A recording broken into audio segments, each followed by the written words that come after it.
Hello and welcome back to the port. I think it's enough of that now. Well, this is going to be a bit of a random Friday night stream, I guess you could say.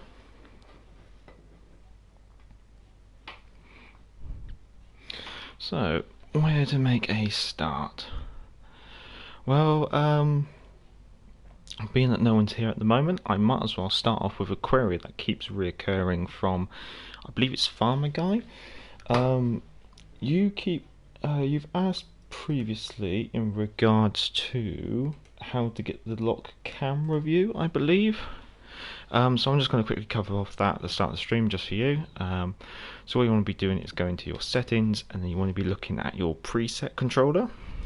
And then what you want to be doing is looking at the lock guns and look around. So on the PlayStation, you can see under preset 5, I'm having to use L1 in order to do it.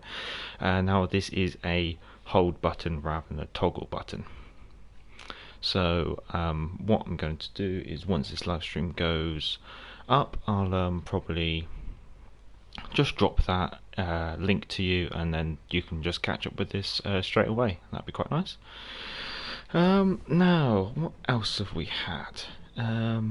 We've had some people ask questions in regards to the British light cruisers. Someone's mentioned they're having problems with the Fiji, so I plan to play the Fiji tonight. Hopefully the microphone's in the right place. I don't want to be... No, it should be alright. Okie dokie. Now what I'm going to do, I'm just going to bring up some of the previous comments alongside, just because I might want to cover off some of the previous questions and stuff. But it's let's see, where's a good place to make a start this evening? I think I'll make a start on some of the British stuff. So we'll just clear the filters, and I think going off of the back of today's video in regards to talking about a regional time whip build on the British light cruisers, I think that'll be a good place to start. So what I might do a playthrough of the Leander, Fiji and Edinburgh, just to show what I kind of do with them. That should be like a nice little introduction to them all. So we'll start off with the Leander. So just checking my smoke stats, just check a couple of stats before I go charging into a game. Don't think I need to worry about any of those. And then a couple of stats I want to look at is my detectability. It's always worth knowing your detectability before you go into a game, at least then that way you can know when you're at a safe distance to disengage from the enemy, and also when you get spotted you know how close an enemy has to be. And also, because I'm going to be focusing on being a smoke cruiser, I'm going to be looking at the detectability while firing in smoke. So we're looking at about 4.3 kilometers for that. So that's two stats that I'm just going to check before I go, and then obviously just a quick check. 14.2, 9.3, 4.3. Okay, this should be quite easy to remember. Well, here we go. While we're going into that, I'm just going to bring up some of the previous comments that people have dropped, just to see if there's any queries and stuff that I can deal with while I'm doing the stream.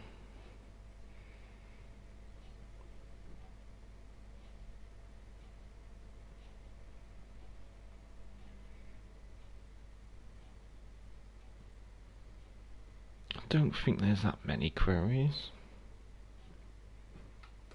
Okie dokie. So, a game of domination on neighbours in HMS Leander, tier 5.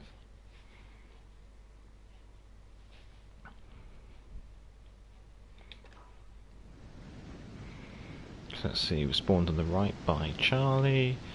Who's with me? A Normandy and a... That's a Nuremberg, isn't it? Yeah. And what's on the other team? So we've got Fubuki, Kirov, Omaha, Nuremberg, Leander, Dallas, Koenig, Izmir, Fuso, and the Fubuki's working with the Leander and the Fuso. So I know that if I see the Fuso, I'm dealing with the squad. So I'm gonna push up to the right here. That's my usual play. Although I shouldn't say that too often, because then you know what I do if you see me in the other team.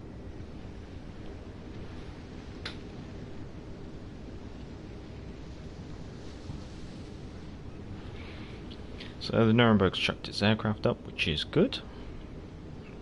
It means if I pop a smoke screen, I've got some reasonable opportunity of spotting. What's that battleship? Izumo. Okay. So we've got the Izumo in the centre. I've got the Fuso, so that means I know I've got the Fubuki and what was the cruiser? The Leander as well. So let's see what we can do. I don't want to push in too quickly, because obviously the Leander is stealthy, but you really shouldn't use her as the tip of the spear.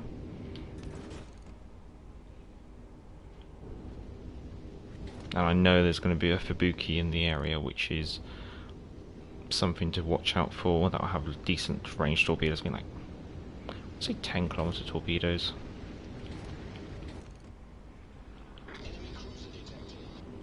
So there's the Leanders. Leander's taken up that kind of... That's quite a typical position for some cruisers to take. It's just to the... as we're looking at to the right of that island.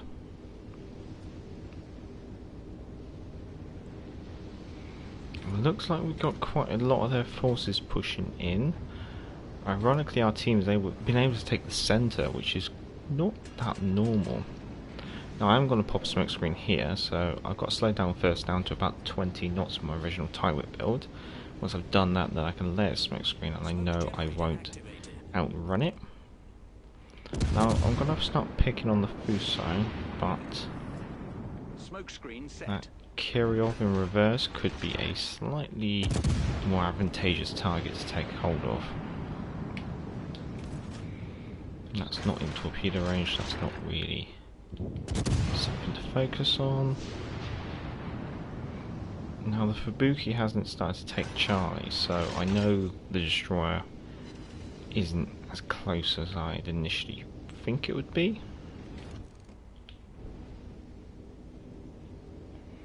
Just backing up in the smoke screen, using that lock camera view to see what's going on behind me, just to make sure I don't reverse out of the smoke screen. The Fubuki is definitely now a lot closer because Charlie's being captured. The Fuso is pushing in. However, it's not quite in torpedo range. Now, Kirov is still backing up and I've got about 40 seconds of smoke. I don't want to outrun the smoke though. I suspect those torpedoes that just came in were from the Leander in the smoke screen. Just probably due to their slightly short range. Now I will take some speculative torpedoes on the Fuso. It's always a strange one with the Leander is that she comes with 4 torpedo tubes per launcher.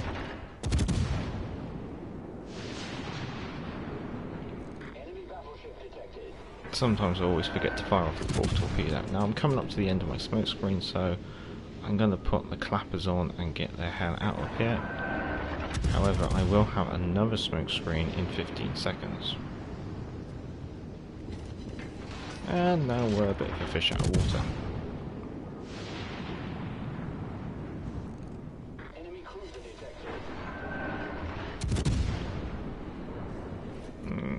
Let's see. I'll change my position to this side, and then after this we're going to do that again, and then we're going to pop off the smoke screen. Now it has 22 knots.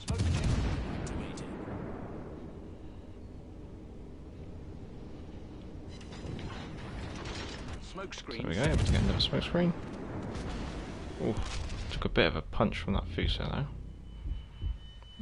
I'll put some torpedoes there because I half expect him to turn up towards me, and I am keeping my escape route open, which is straight ahead and turning right around the island. Now the Nuremberg's aircraft isn't close enough to spot the Fuso, which is a bit of a surprise. Now we're ahead. Norman's just relying on that Fuso firing in order to give himself away, because obviously when the Fuso fire... Ooh. I'm going to take one, aren't I? Unless I can flick my rear around. Right, I'm going to get flushed out of this smoke screen, but that's something that I'm just going to have to do.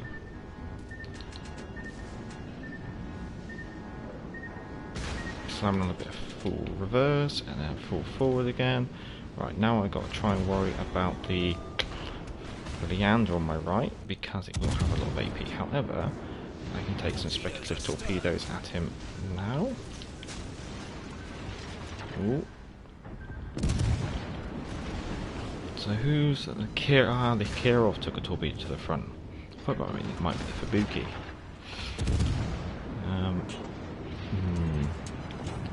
Those torpedoes are ready again, so I will just chuck those out quickly, because you never know.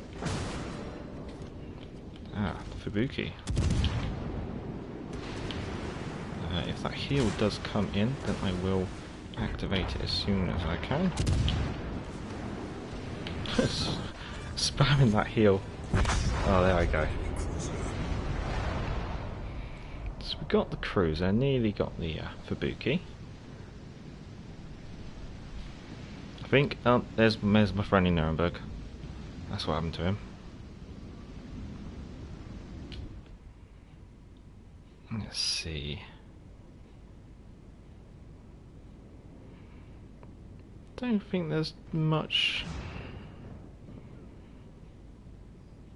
Let's see, so we're probably going to lose the Normandy. Marblehead should be there because Normandy. See, the team should be alright to actually pull this one through. It's 6 versus... No, is it 6? Yeah, it is 6. 6 versus 6. And we hold 2 objectives. That should be in our favour. So might as well just jump back to the port and we'll take the Fiji out.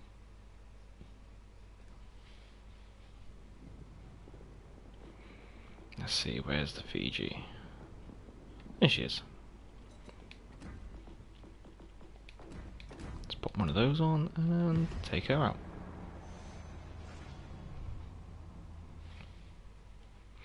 Hope for a game with a slightly more friendly destroyers. That's my only hope.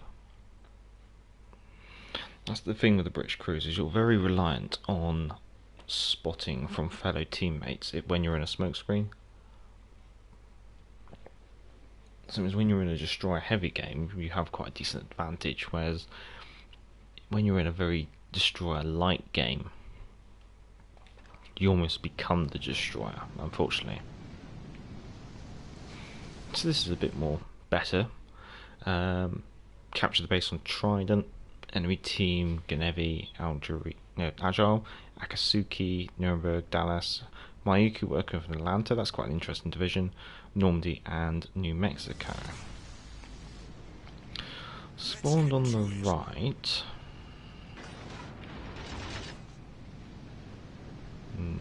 Just try and work out which flank to move over to.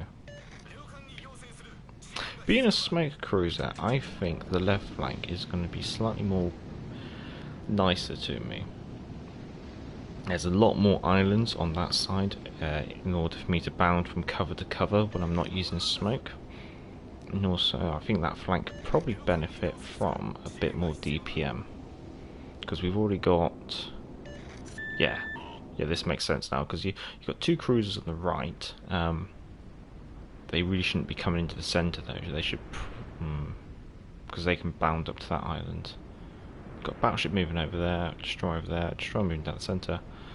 They're coming into the middle. Oh no. Oh, please don't let us concede both our flanks. That Normandy makes it look like the enemy's conceding their right flank though. Okay, I will take this opportunity to open final on the Agile. You always have to against destroyers. Oh, hello, Saxman. Good day to you too, sir. This is a rather impromptu miscellaneous stream in regards. I'm just playing a bit of British Light Cruisers, but if anyone wants me to play anything in particular, got any questions, then I'm quite happy to oblige where I can. And the Agile's gone. That was very quick. So our right flank's come into the centre, our left flank's come into the centre, so it means, oh jeez, that means our forward destroyers are unsupported.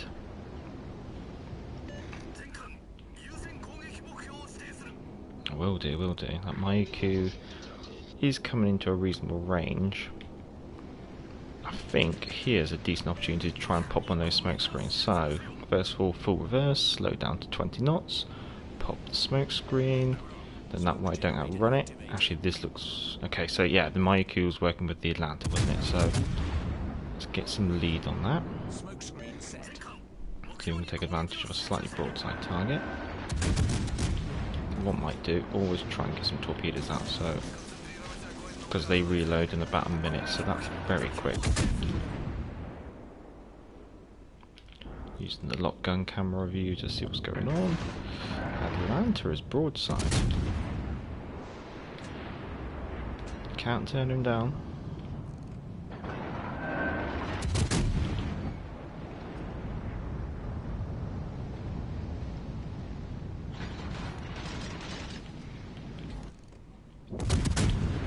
Oh, Maiku. Would the Maiku chuck torpedoes at me?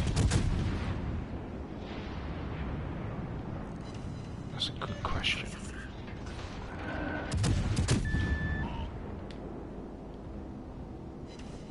It's possible.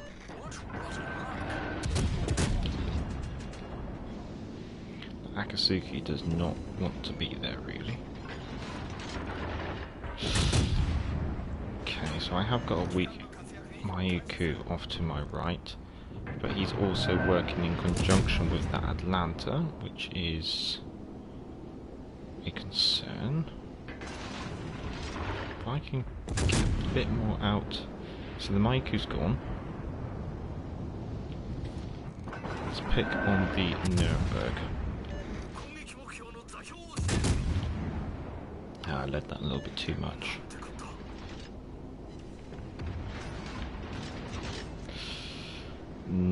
Do I close in or run away? Close in or run away? I'd say run away.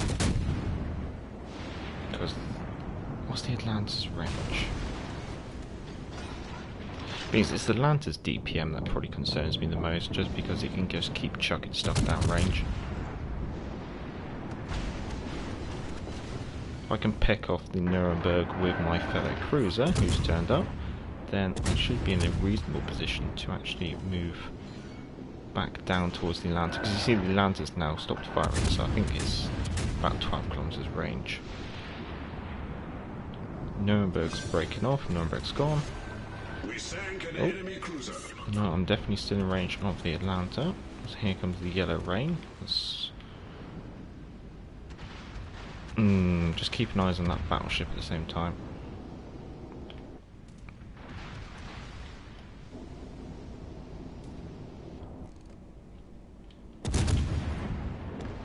No. The Atlanta's now broken off. So I should be just out of range. New Mexico's firing at me. I think this is a situation for popping a smoke screen, but I just want to get into a reasonable position in order to then make sure I've got all my turrets with me. I think he's overled. No, you got one hit on target. So with the British AP, just aiming for the deck level of the... Ooh. Okay, right, what can I do for... I can't do anything for him. What is it, left rudder? No, right rudder. I always forget that.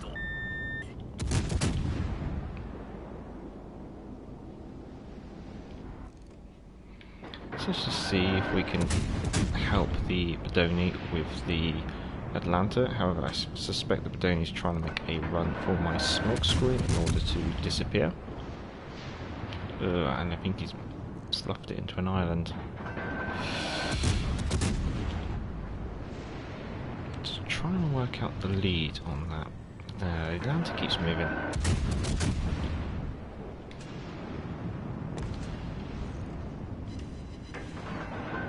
There we go, I managed to finally get some decent punishment on the Atlanta. It's a very predictable course. Now I suspect the Atlanta's trying to close in for a bit of radar, so I'm going to try and use this island here to keep the New Mexico away, or keep some distance between me and New Mexico. Yeah, nice, the Atlanta's gone.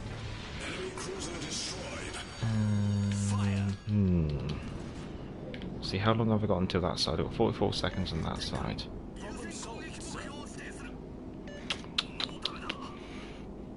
Which way is the New Mexico going to go? If it goes left, well, I've got 30 seconds until my torpedoes are reloaded. If I was him, it's safer for him to go to my left, because he'll be able to see me over the lower part of the island. If he went that way, he'd see me over that before he came around the corner. So for me, it's more advantageous if he comes to my right, which looks like he's doing. Because I can use my sonar to pick him up if he drops off line of sight. New Mexico is tier 5, so he's not going to have target acquisition mods. Is he slowed down to a standstill?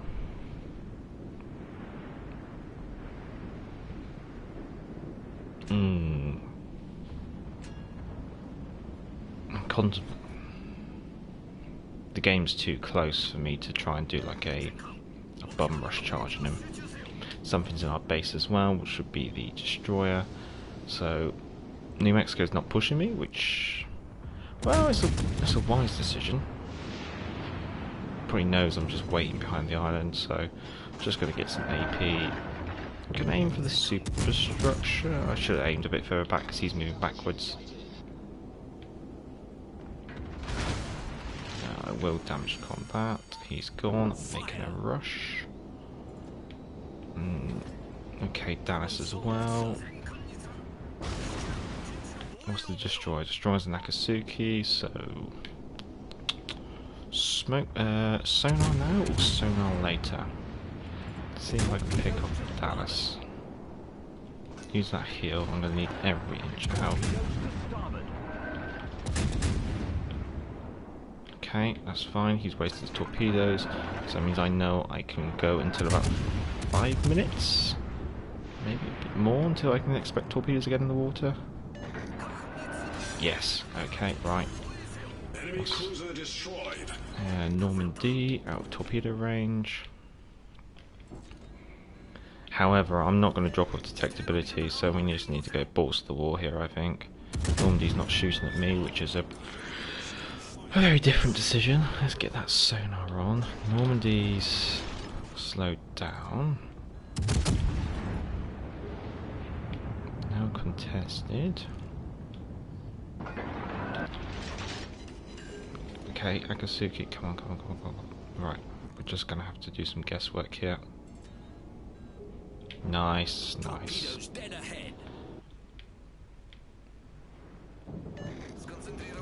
Ooh, this could hurt. Ooh.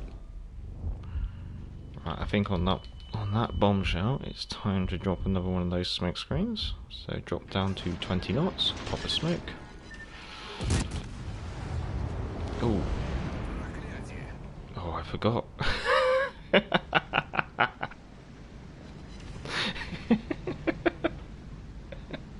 I forgot about the torpedoes coming in. Oh. Well, that can happen from time to time. I saw the first batch of torpedoes from the Akatsuki going to the Queen Elizabeth, and I kind of thought, oh, okay, the Akatsuki's fired all his torpedoes at the Queen Elizabeth, and so I kind of stopped paying attention to the torpedo register.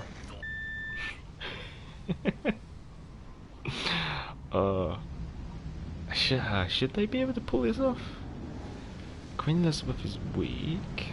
Fuso's full health, Bedoni's quite weak, so really this end game is probably down between the Fuso versus Normandy. This could be quite an interesting one to watch. Bedoni's got 2 kills. So whether this Fuso is showing a bit too much broadside. I don't know, he seems to be doing the kiting in tactic, which is quite good. It's one of those where when you see the patch and the badge, you always think, oh god, it's someone who's only just started the game.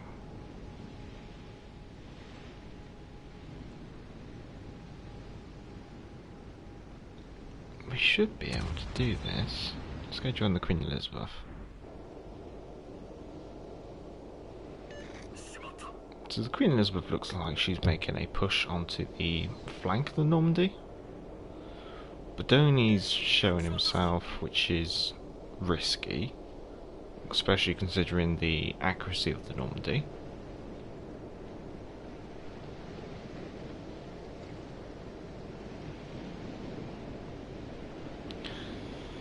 Be an interesting one to see what my end places on the table.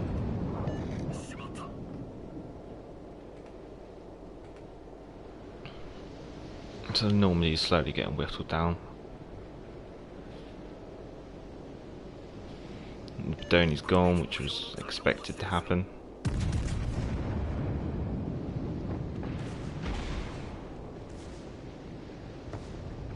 And that should be all she wrote. Just waiting for that last final volley on the Normandy. There we go.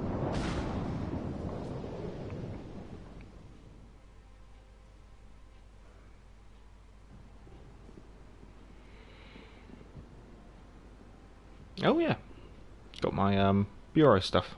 Forgot about that. Yeah, no, happy with that. Shame I forgot about the torpedoes from the Akatsuki. Oh god, I feel like an absolute muppet.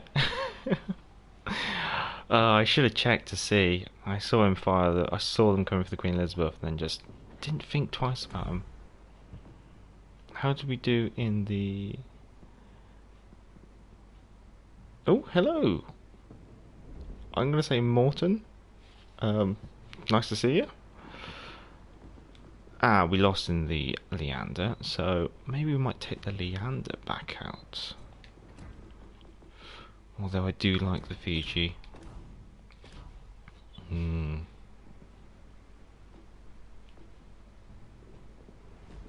That's the thing, I could just quite happily play Fiji all night. She's a very beautiful ship too.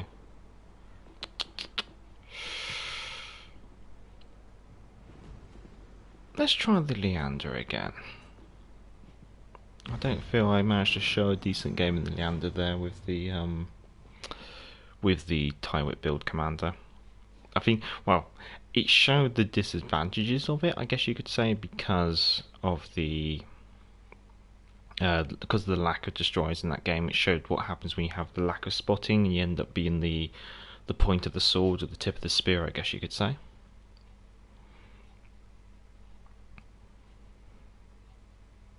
So a game of domination on fault line. Been streaming for about half an hour.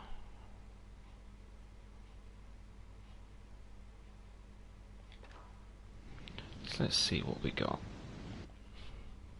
So enemy team, Fubuki, Bedoni's working with Normandy. So when I see the Normandy, I know where the Bedoni is. Boise, Helena, Fuso, Normandy, New Mexico. Eisenhower working with Colorado. Okay, so that's an interesting mix. Who have I got with me? I've got a Fubuki and a Colorado. Action stations. I don't normally do this. Do you think that concealment is always better than steering mod? That's the level 3 mod on tier 6 and 7. So what you comparing? You're comparing minus 10% concealment versus minus 40% rudder shift. It that one, it really depends. I think with destroyers with the destroyers you have to go for the concealment mod. That's a no-brainer. You have to do that. When it comes to cruisers, with cruisers I would normally say go for the steering gears on the module 3. However, as you may have noticed with my Fiji, I've taken a concealment mod, and that's because I have gone for a maximum concealment build on my British light cruisers. The reason being is I've almost made the cruisers into large destroyers. So by doing that, it means that I can move in a bit closer and then pop a smoke screen, and then because I'm then concealed closely in a smoke screen, it means that I have quite a... If they turn and run and stuff, usually it's when they run away. If I can get in close and then pop a smoke screen, it gives me more time to shoot them as they run away. I mean, I am quite a strong believer in concealment, and do usually apply concealment to a lot of things. Not always through the module, but usually through like inspirations and things like that. My reasoning behind it is almost, you have like this kind of buffer between your detectability when not shooting and your maximum range, and the more you can play that, the better sometimes. So by that what I mean is, if you have the best concealment in an engagement, you're almost able to dictate that engagement to your advantage. So say you don't like that engagement, you can go, well, I'll just stop shooting and you won't be able to see me and I'll be able to still see you, so it means I'm still spotting you, which means my team can still shoot you, but I'm no longer spotted and therefore I can live another day. So that's why I do a lot of concealment builds. It may not be everyone's cup of tea, and I know that quite a lot of other people may prefer to do other types of builds instead. I mean, I'm the kind of person who's I've done concealment builds on battleships before, because I like the idea of sometimes getting in closer to then turn and kite away. So what I usually do sometimes with battleships is I'll close into my detectability range, and just before I'm detected, start making that turn and start turning away and kite away from the enemy, and the whole time that I'm kiting away, I'm shooting at them until I no longer can touch them anymore due to my range, and then I'll turn around and I'll close back into the edge of my detectability and then do the whole thing over again. Almost that way, then I'm just cycling backwards and forwards against the enemy, always making sure that I kind of have the engagement on my terms, I guess you could say. It's a different tactic. Admittedly, when it comes to battleships, I only really play the British. For some reason, I can't really get into the other nations' battleships. The Americans I just find painfully slow, but then that might be because I've been spoiled with slightly faster speed. I can kind of get into the Japanese, but I'm just one of those where if I want to play a battleship, there's something about Warspite and King George V that just make me always keep coming back. And then you got Hood, Nelson. So when it comes to battleships, I am definitely biased to the British. Have you tried a destroyer captain on the cruiser? I have a destroyer captain on this cruiser. I have Reginald Tywit. With the British, you do. With the British commanders, all of them except Cunningham have very universal base traits, which means that with the British you have this flexibility to move them around. So with the British you can do a lot more crazy builds. So I have got cruiser commanders in battleships. I've got destroyer commanders in cruisers. With the British cruisers you can kind of do it because because you come with a smoke screen, you can really take advantage of some of those smoke screen abilities. I hope that answers your question, Jim. If you want, I can show my commander build at the end of this game, if that interests you. So I'm just going to drop down to 20 knots and see if I can pop a smoke screen up. Smoke generator activated. Let's see. I am a Scot and always play UK ships. No, I do exactly the same. I pretty much play British ships a lot of the times and only really play... I do play other nations, but it's usually British. The British is the largest fleet in my port. So I just got to get back to Morton. I hope you, yeah, I hope that answered your question, Morton, as well in regards to concealment. If I could put it better, then I probably would try. Now let's see. I think that's everything up to date.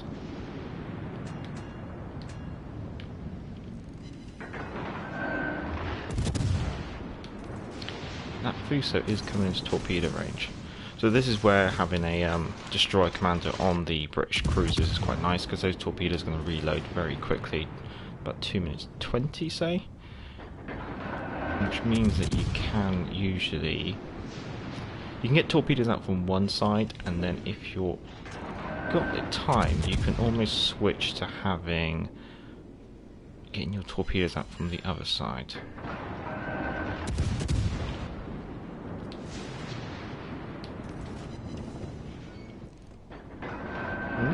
So dodge those torpedoes. I've got 22 seconds of smoke, so it's time to get some distance between me and the Fuso.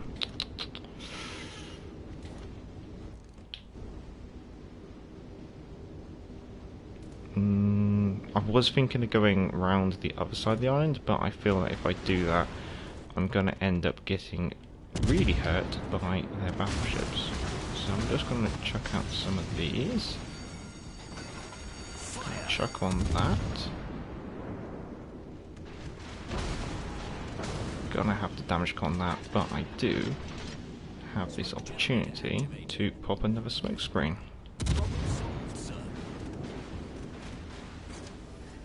Oh, HMS Exeter, yeah. Yeah, so Jim,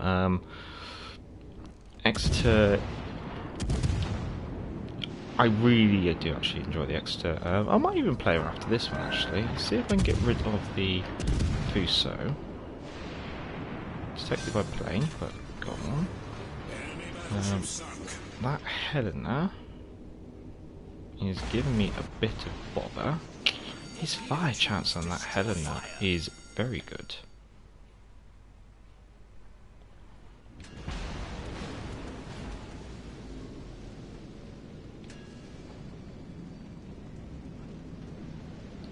I don't think we're gonna make it through this one, chaps. Pretty well and truly cornered here. I'll pop on a sonar because we haven't really got much choice. We got 2,500 health, so it's time for one last roll of the dice, I think. There's not really too much we can get out of this. Morton, I'm still a new player, but everyone keep telling me, sorry for spelling, I'm Danish, no, it's fine, it's fine, and I should not sell my ships. Yeah, don't sell your ships. I've just got to look at the rest of your comment on the laptop.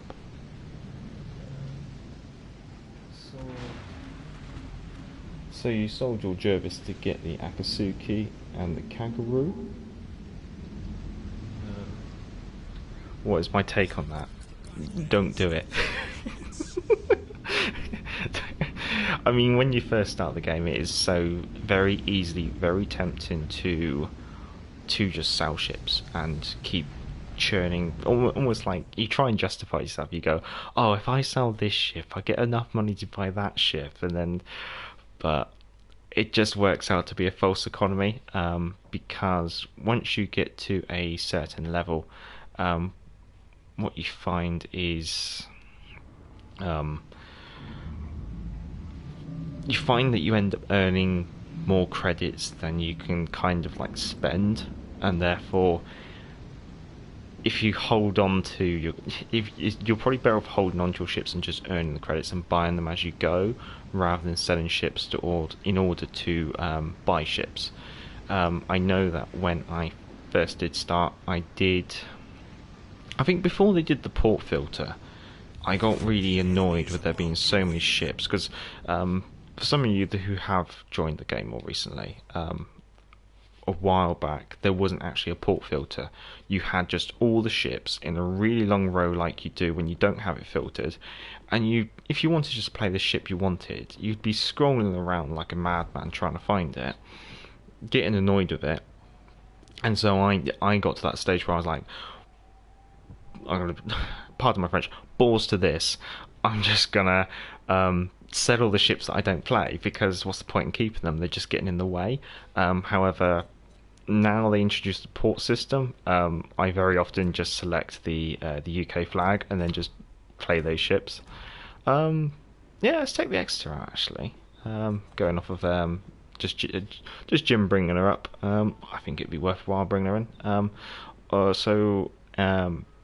Just for a quick one, just because Jim mentioned it. So this is the commander build I got on some of my light cruisers. Well, most of them. I think Leander up for definite. So the reason why I've gone for this is I have covered it off previously, but there's nothing wrong going through it again. So that reduces your torpedo reload combined with that, and also increases your torpedo speed. However, that negative in regards to destroyer guns doesn't affect a cruiser, so you can kind of ignore that negative. This one increases your sea detectability range, so you're kind of having to go for a detectability build. So if you combine that with Mikoa, you're now reducing your concealment drastically, which is quite nice. It means it makes you quite a stealthy cruiser. Going for torpedo safari improves your torpedo range, and you don't have to take that negative for a cruiser. So again, that can be quite strong. Going for smoke on the water, because you're a smoke cruiser, having that additional smoke screen dispersion time and stuff is very nice. But it's his legendary ability that I really like. Okay, it cuts how long you lay a smoke screen in half. So it means you have to slow down first before you start laying a smoke screen. But it does give you additional charges, and it does increase the reload time of your smoke screen, which means between smoke screens you're less you're less time in open water. And then just to top it off, I have got the Azura Lane Belfast on there for that reduced detectability while firing smoke, because I am a smoke cruiser. If you didn't have her, what would I do instead? Well, if I didn't have the Azura Lane Belfast, then I think my temptation would be to say go for Luchans. The reason being is you're increasing the AP shell damage. So your AP shells do have reasonable auto bounce angles. So that means they're more likely to penetrate, and therefore by having that increased AP damage, you're just chucking on the hurt a little bit more. Some people might say go for Yamamoto for the increased penetrator factor, but okay, that might help you punch through a little bit more armor, but it's very hard to know exactly how much more armor really. Okie dokie. Yeah, let's go Exeter. So Exeter, I've got my Bruce Phaser build. I think it's a go-to build when it comes to it. Traits, again, I've got Mikoa and Azura Lane Belfast for the purpose of basically being sneaky and hiding in smoke, because the gun range is quite short. The rest of it makes sense just to go for the Burn It Down XXL and the Igniter, just to improve the fire chances, because then you can really pile on the damage. Now, Exeter, although she's a heavy cruiser as classified under the 1922 Washington Naval Treaty, that doesn't actually reflect her armor, and her armor is very, very minimal, is the best way to put it. So just reduce that incoming damage, just increase your survivability a little more, steer clear, because when you do get caught in open water you want to be dodging. And then the fully packed just gives you additional heal, gives you additional sonar, and gives you an additional smoke as well, so that's quite a nice. I'm quite a strong believer in going for fully packed as a legendary ability on cruisers. You really do need it. Are you not using Sims as inspiration on any build? On my category I have 6,500 HP and Sims is only level 6, but I never see anyone use him. So Morton, bear with. Yeah, sorry. Your full comment didn't pop up, so I had to just quickly check on the laptop. Sims build. Yes, I use Sims on every single destroyer. I think having let's go for the Jervis. So yes, I've got Sims up to level 12. I think for a destroyer, because you're very small HP pool, having that additional HP from Sims is, I think it's a must. So pretty much, I think for destroyers, when it comes to inspirations, you have to use Bay because you need that decreased detectability, and you have to use Sims for that increased HP. I don't think there's any other way of cutting it, really. I mean, there might be other commanders which maybe... There are other commanders that you use as inspirations that are tenable, but I really think having Bay and Sims is the strongest build you can have for a destroyer, because it gives you more staying power in a DD versus DD combat when it happens, and even more staying power in general. But also, going for Bay, you need that additional concealment. With destroyers, you have to play the concealment game in order, because whoever wins the concealment game gets the first hit on target. And with DD versus DD combat, it's not, I wouldn't say it's perfectly like tank combat, but I think during the Second World War they did a study on armor, basically armor versus armor kills, tank versus tank kills, and they found that whoever got the first shot off, whoever fired the first shot, would normally win the tank versus tank engagement. And so if you kind of think of that in a DD versus DD engagement, by having that reduced detectability, if you see them first, you get to shoot first. You get to shoot first, you get the jump on them. And so that's why I think concealment and health builds on destroyers. Health to try and last a bit longer, and stealth just to get in closer or get that first shot off. I hope that answers your question, Morton. No, we were going to go play in Exeter, weren't we? No problem, Morton. Bay is a good commander. I have the Queen Elizabeth and Warspite. I do better with a Queen Elizabeth. Okay, right. I didn't want to. I was going to jump in the game, but I am going to quickly cover that. So, Queen Elizabeth. Okay, the differences between Queen Elizabeth and Warspite may not be completely obvious straight off the bat. I mean, I just want to quickly cover it off to see. So, I think it was her range 14.2, and I think Warspite's full. Yeah, so the range on Warspite does come in a little bit less. The ace up Warspite's sleeve is those secondaries, because if you look at Warspite, I think they're 4.5 inch secondaries, and so she's only got those 3 dual turrets up there and those 2 dual turrets back there, and they come with the very standard secondary gun range. I think it's like 4.5 kilometers base, or it's about that.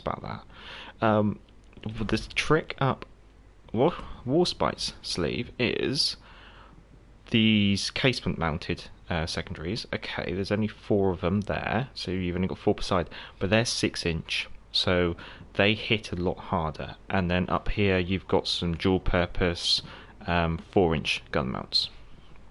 Now the 6 inch gun mounts can be vicious.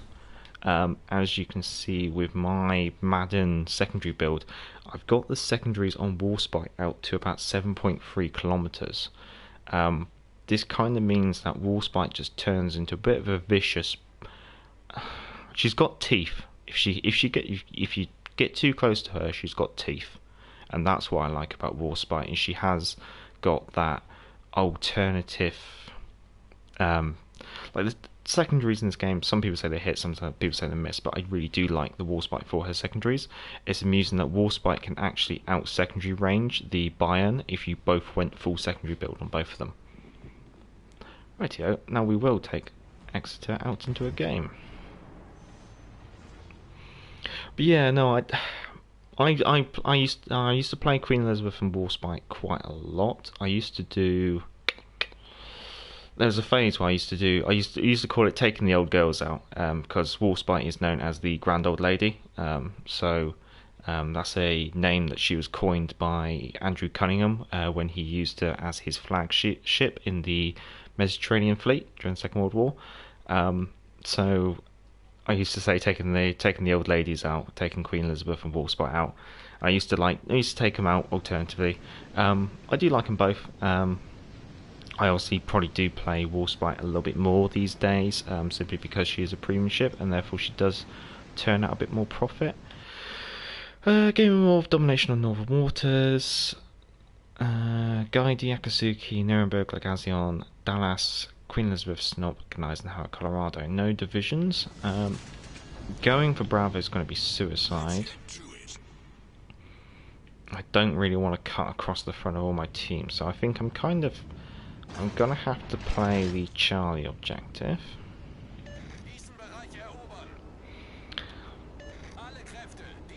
Now, I'm not a strong believer of going for the central objective at the start of the game. The reason being is if you take the central objective and the other team's playing alright, or playing decently, if they get, say they get like a division, like some ships over at Charlie and some ships over at Alpha, and you charge into Bravo, especially as like say a cruiser or battleship, you're going to be getting shot at from two angles, and you can't angle against both of those. And therefore, usually I will push out to. I was going to say push out to the right, but I'm seeing the right flank has just gone nope and is coming into Bravo. But our centre seems to be going, no, we want to play Charlie.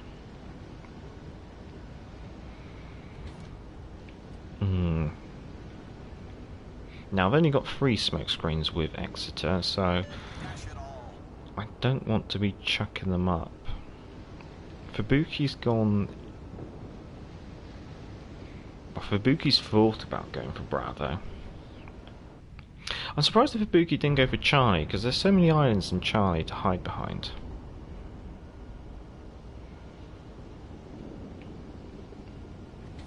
Eisenhower.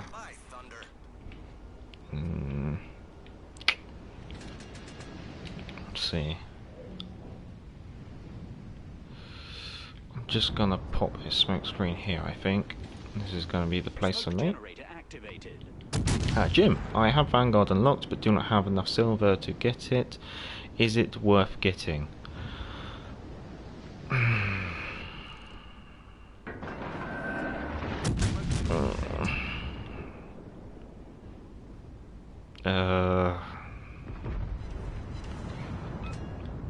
I don't want to say Vanguard's not good, but what I want to say is Tier 7 is an absolute shitfest at the moment, pardon my French.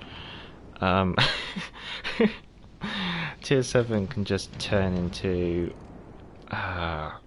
it's just battleship heavy at the moment, and I don't know how the legendary ships are going to affect Tier 7. Personally, I do not play Tier 7 a lot. That's a personal choice.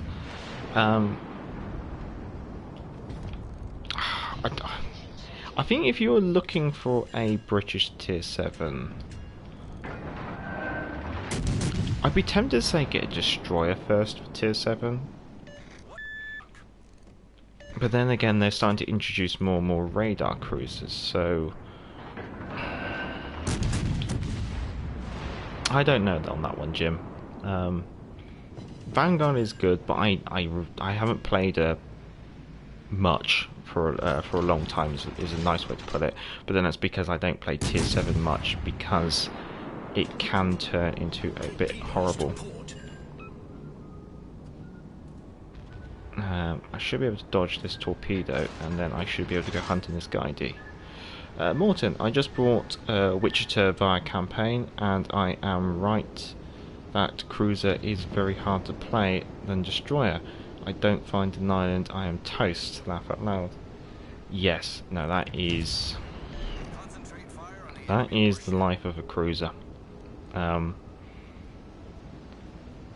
in order to, especially with Wichita, being that she is a light cruiser. Guidey, you know I'm spotting you with sonar. Why have you decided to lay a smoke screen right there? I'm just gonna nick it. I'm close to the lightning, but again, yeah, I would get the lightning, Jim. I think if you had to pick between Vanguard and Lightning, I would go Lightning. Lightning's a very strong all-round destroyer at that tier. Whereas Vanguard's just a very big cruiser. She doesn't have great armor. She's got, I guess you could say, small caliber guns for the tier. I've got a battleship near me, which is concerning. I'm located, which means I'm the nearest thing to something either Russian or using a RDF ability. Now this guidey smokescreen has only got a couple of seconds left, but I do have that ability to lay another smokescreen in a second. Oh no, I don't. Oh god, I forgot. I'm in Exeter.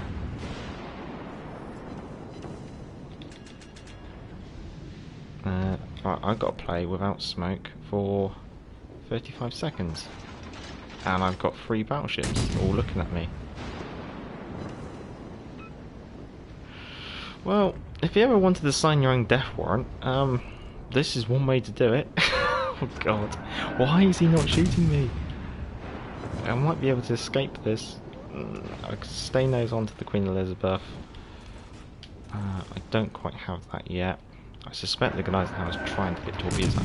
I will actually take a chance on 6-inch AP on the side of that guy's tower. I won't use the torpedoes. Nice. Okay, Oh, okay, we'll put that out, we'll use that. Let's get some torpedoes out on Queen Elizabeth. Oh, good lord, okay, this is definitely one way to sign your own death warrant. Okay, who's that? Japanese. Oh no, I've lost sight of him. That Sinop, if I can get some fire on the Sinop, it was about there, wasn't it?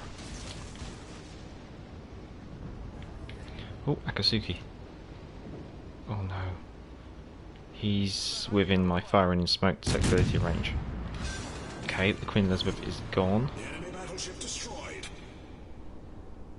I do not have sonar. Okay, let's go for the Sinop, because if I can get a fire on the Sinop, then I might... Sinop's broken off. I'm gonna run. I'm gonna run. Switch gun sides. Fubuki, you do not need to be here. Really need that sonar back up and running as soon as possible.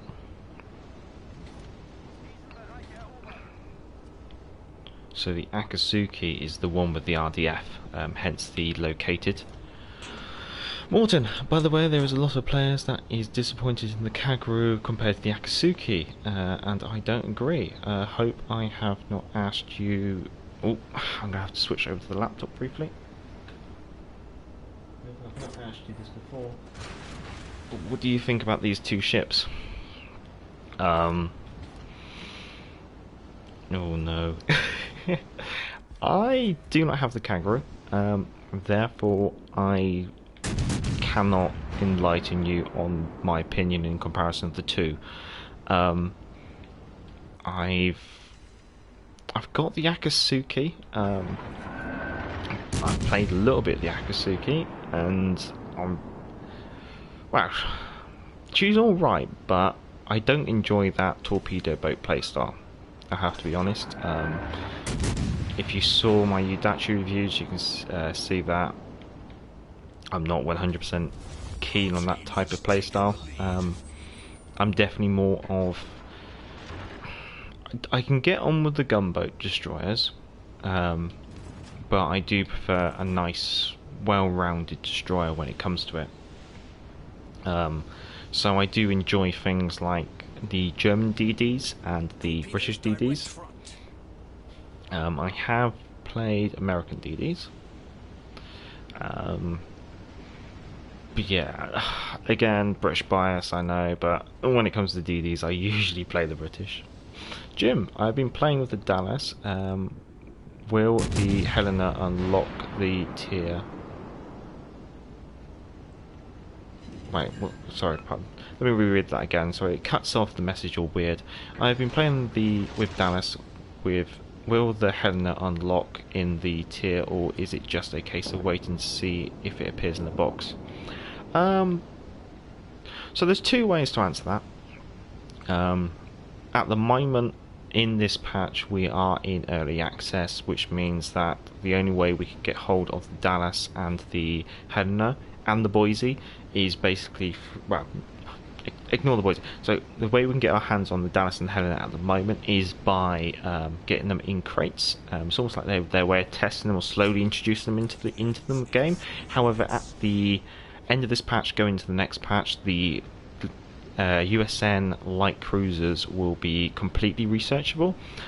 So what that means is that, say you did complete the Dallas, but you weren't able to get a Helena in a crate when the next patch drops. So we're going to week 3 on Monday. It's five weeks, so it's late July, I want to say. When it comes to the next patch, you'll be able to then purchase the Helena. So that's why I say, if you get the Helena and you want to be going for the what's it called? If you want to be going for the Cleveland, then you want to probably go. You probably want to just go crazy with the Helena before the next patch. Then that way you can buy the Cleveland as soon as the patch drops. Morton, okay, if you could pick one destroyer, one cruiser, and one battleship, which would it be? Oh, okay. This is right. Okay. First of all, I'm gonna say not British because I am a bugger for that. I'm going to write off tiers 1, 2. I'm gonna go 4, 5, 6, and 7.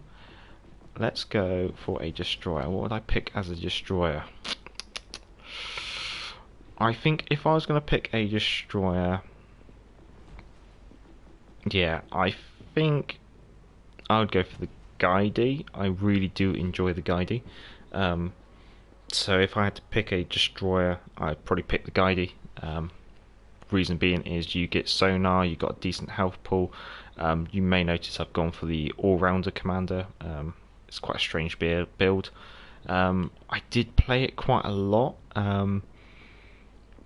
It only fell to the wayside because I revisited the British. I'd write off the Russian straight away. Z-23 is actually really quite strong as well. She is a strong destroyer. The T-22 I actually do like, amusingly. I think she's a very good tier 4 destroyer. I just don't enjoy the Japanese. And the Americans are alright.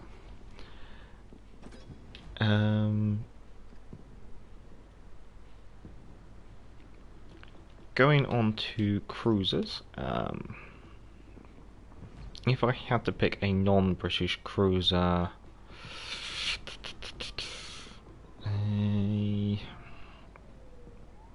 I'll go for the Emily Batang. I really do enjoy that.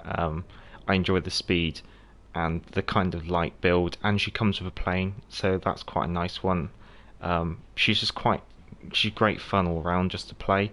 The Russians are nice, but at the moment I played them too much when they first came out, so I kind of burned myself out on them. Other cruisers I'd go for Pensacola and the New Orleans. I really do enjoy those two as well. Going on to battleships now. If I rule out the British, I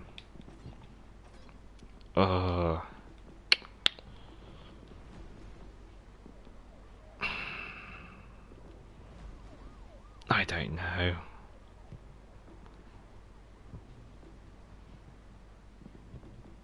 If I had to pick one of these,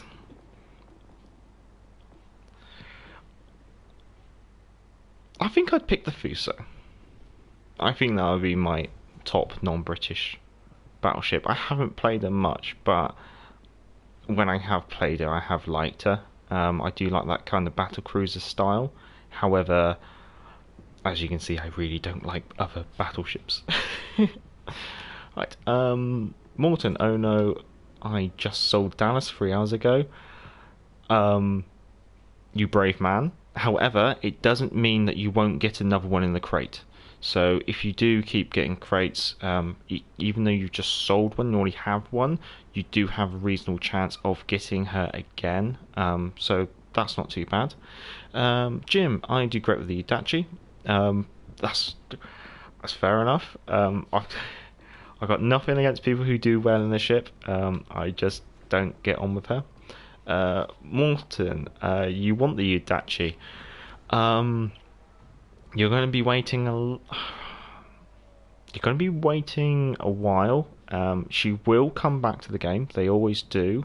It's just how long is it going to be, and what's the cost? That's always going to be the question. I suspect the Itachi will come back within a year, but she's going to be coming back for global XP only, probably, and she's going to cost you a hefty sum because she's a tier 7. Stumpy, what would you pick in the British line? That's a very nice question.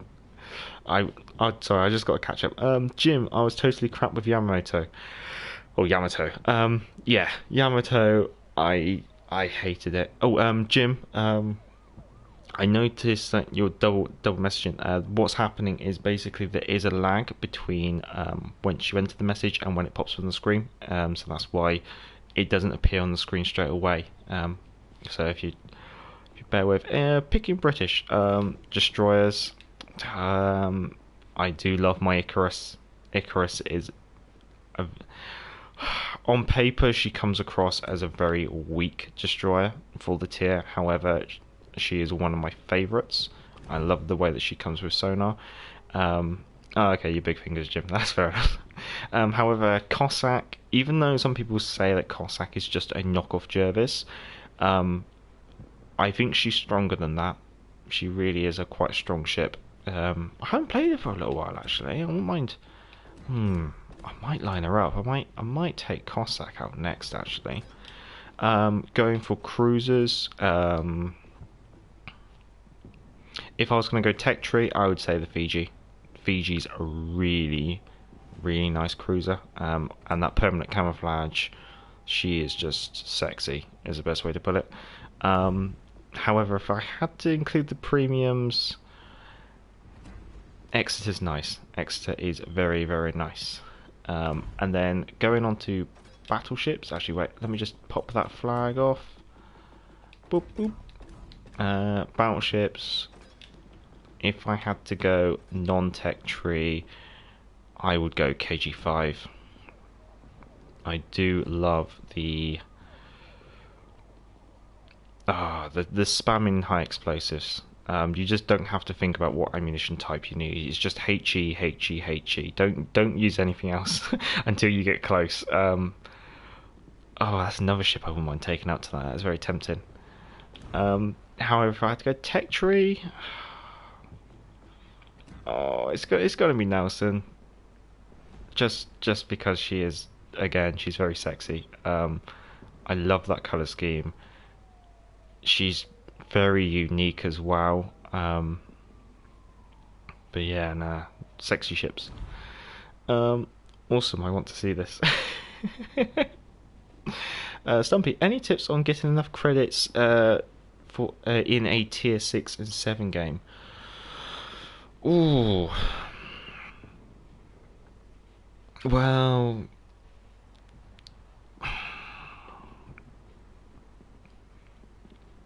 it's all that's all about just getting the damage out, really. And so that's just generally going to be getting the right plays and stuff like that. Let's see, Cossack or KG. Let's take KG5 out. I haven't taken KG5 out for a good while, actually. She is a sexy ship. Camos.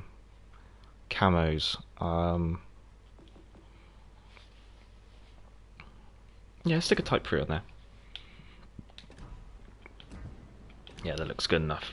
Right, and then I've got the Zero Lane Nelson build with... I've got Cunningham and Juja. Not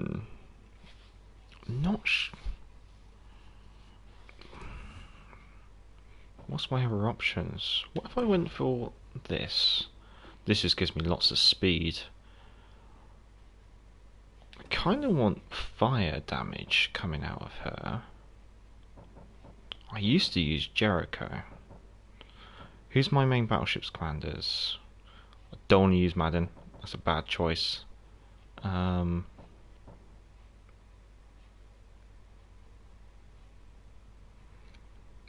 Let's put Hood in there. Let's go for a crazy speed build. That could be funny.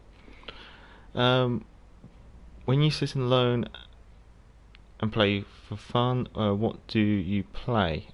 British. Jim, I love the Leander and Fiji, even though I play with the Belfast a lot. That's fair enough. Belfast is a nice ship. She is able to get shells down range. It's nice to have the high explosives. The only downside with the Belfast, I would say, is the lack of torpedoes. Stumpy, without premium, I do find Fiji hard to get a good play out credit-wise. You know what? Just for you, Stumpy, let's take the Fiji out. I've already done one game in her. Let's see what she comes with. Morton, I'm impressed that you can play at the same time and reading comments. When I play, I don't even hear the doorbell. Well, you wouldn't believe it. Actually, because you're quite new here, Morton, it might be worth going to check out the why live reviews video that I did a while back. You might have to go through the history. It is recorded on the mic setup, so it is quite a nice setup. It's nice audio. But when I do the reviews, I'm playing the game and reading out of a notebook at the same time. So I've got very used to multitasking. I mean, if you want to see how much the channel's changed, you can always go watch like the very first review I did in HMS Nelson. Oh my god, the audio is horrendous. I never realised how bad it was until I compared the new mic setup to it, and when comparing to it, it was just I can't believe how bad it is.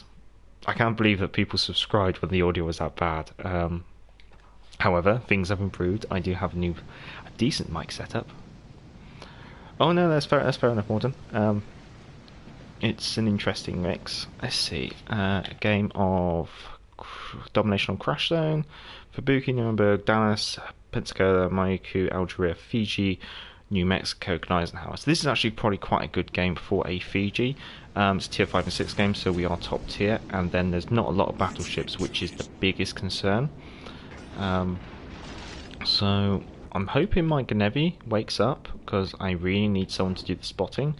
Helena is going to cross my front, so I am just going to slap on a bit of reverse.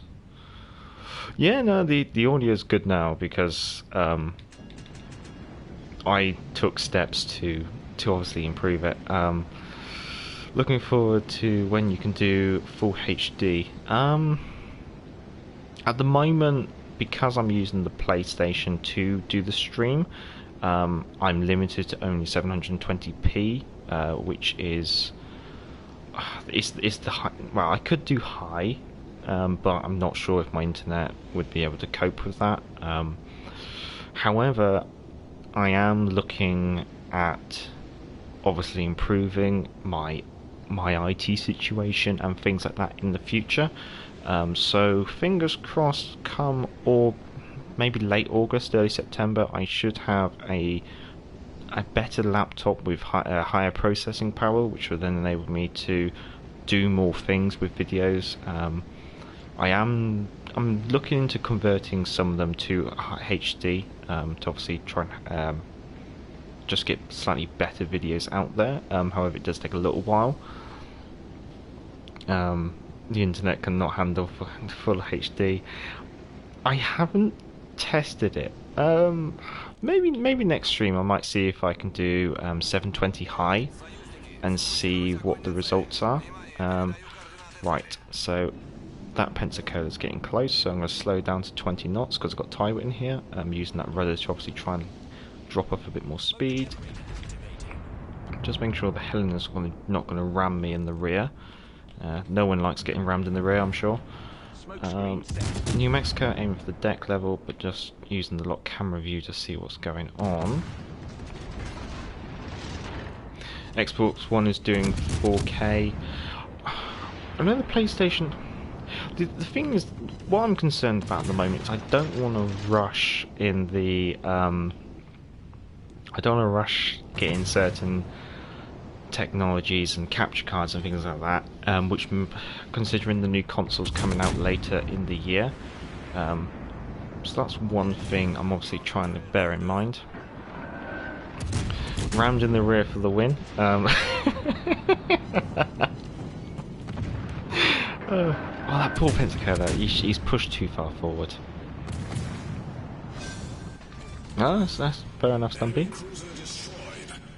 So we've managed to knock the Pensacola out of the game. This is where the Gnevi should maybe use his stealthy ability to push forward. Hello. Ah, you wouldn't believe it. I actually did look up how to pronounce it. I'm so sorry, I've forgotten.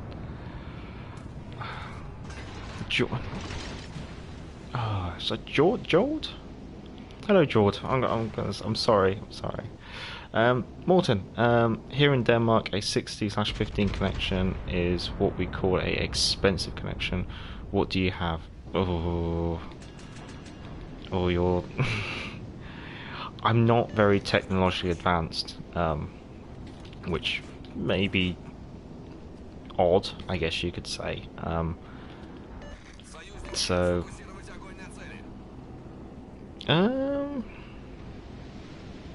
I'll try and see what you mean there, Stumpy. It might be that I'm just slightly distracted, and therefore I'm just firing it off a little bit too early. My aim's to push into Charlie, and as you may notice, because my turret build, my smoke generator's already reloaded. Going back to Morton, what kind of connection do I have? I have fiber optic. That's about as technical as I get, I'm sorry. I want to say... If I said 15 meg, would that make any sense? I really don't know. I'm the kind of man who gave up on smartphones. I've given up on smartphones. I now have a Nokia flip phone with a tactile interface, also known as buttons. So let's see. So on the Gneisenhower, I'm just trying to see if I can get some chipping damage. So the main aim of the AP is I'm trying to either get it to go into the superstructure, or I'm aiming for the deck level, so the deck line. The reason being is the deck armor on a battleship is obviously thinner, and therefore if I can get plunging fire onto the deck, then it has a reasonable chance of penetrating. However, it's all a bit bouncy sometimes. Fiji, another victim. Nokia, what is it? I don't know. Is it the 1510, which is the flip phone? Oh god, it's a 4G enabled flip phone. Yeah, I know, a Nokia. Oh, don't worry, I've got a rotary dial phone in my living room with a bell. One of those few people who actually still has a landline. Deck rather than superstructure, interesting. Yeah, it's the way I find to get some decent success out of battleships, or when shooting battleships. It's just because the superstructure can be quite an inconsistent thing. Because with the superstructure, it can, like say on the Russian battleships, it's quite small, so it's very difficult to kind of hit it. And then also on some ships, the superstructure can be quite small. If you're shooting a British battleship, aiming for the superstructure would make sense. I just want to make sure that he doesn't turn into me, which he's doing. I am taking some hit damage here. So let's see. I'm just aiming for where his torpedo launcher would be. Okay, I'll take one in the nose, that's fine. I think this is going to be the end of me because I haven't been able to. Okay, this is the end of me, but I'm going to call that fair trade. And I'm a strong believer in fair trade produce. So oh, I'm going to have to catch up with the comments. It's coming through a little bit too quick.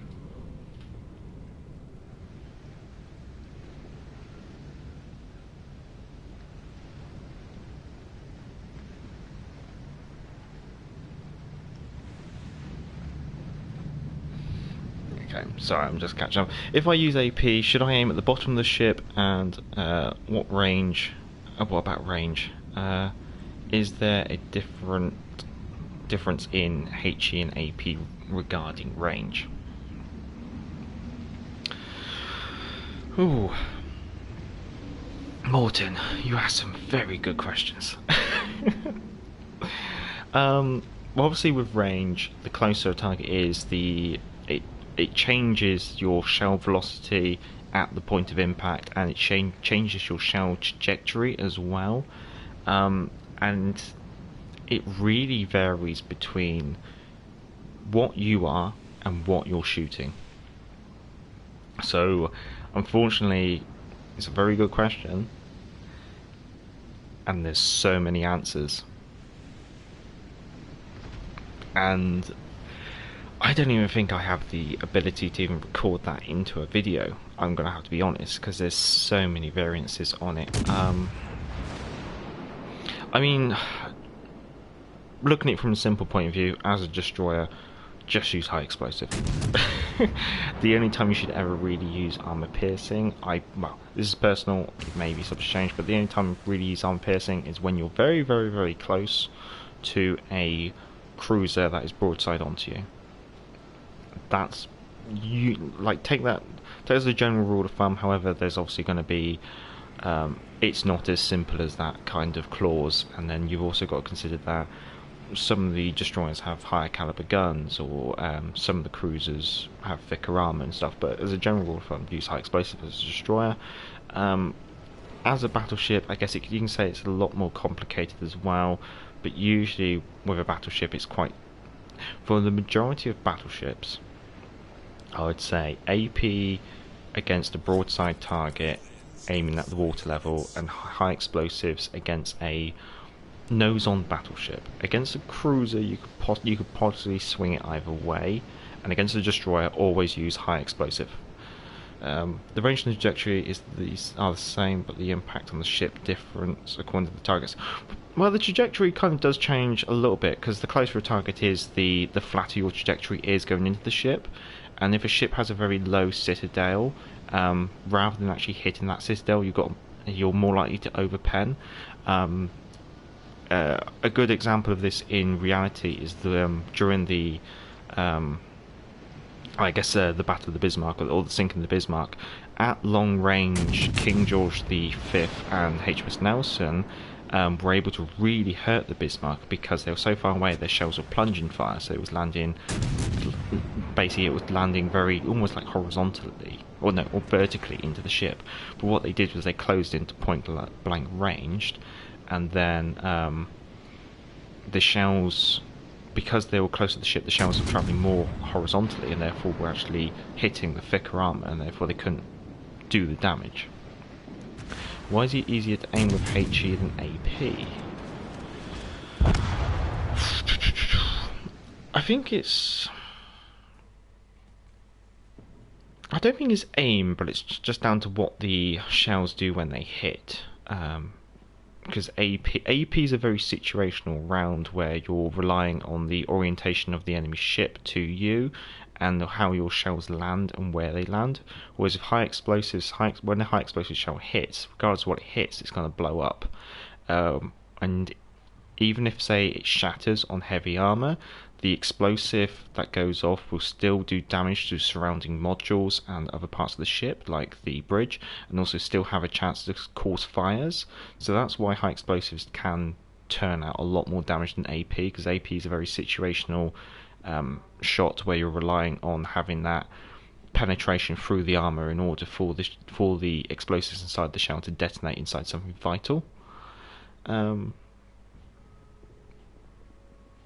Oh god, it's going faster than I can read, chaps. But the HEAP have the same trajectory in the game. Trajectory... I think, George, you and me are talking about different things. You're talking about the trajectory of the shells in comparison to each other over range. Whereas what I'm talking about is, as things get closer, the shells are more horizontal, going into a target. If that makes sense. So I think we're discussing different points. Which is a little bit amusing. Now we were talking about doing a battleship. Actually, how did we do in the Fiji? I wasn't really. I'm gonna have to be honest, guys. I was a little distracted. Okay, all right. Top of the team of the Fiji. And even without premium, would have made 69,000 there. So it worked, I guess you could say. Which is, yeah. So the Fiji. Do I have George? Do you have the Molotov Major? No, I don't. The Molotov, when she came out, she didn't really exactly excite me. None of the Japanese destroyers as your favourite. No, I'm sorry. I don't like Japanese destroyers. I did want to take KG5 out.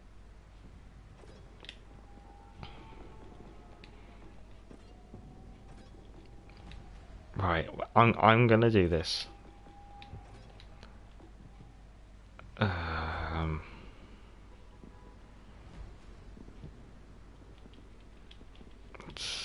I've actually no.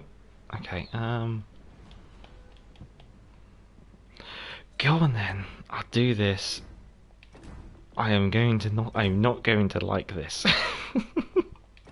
But we're going to do it. Just while I'm thinking, I think I left KG5 fully set up to take out for another time. What major is a heretic? Yes, I am a heretic. I will play the Akatsuki to please you guys. However, yes. So this is it's not British. So for the first time in this stream, we shall play something that is it's green. It's an orc. Right, let's go. It would appear that we have an Akatsuki fan club in the comments at the moment.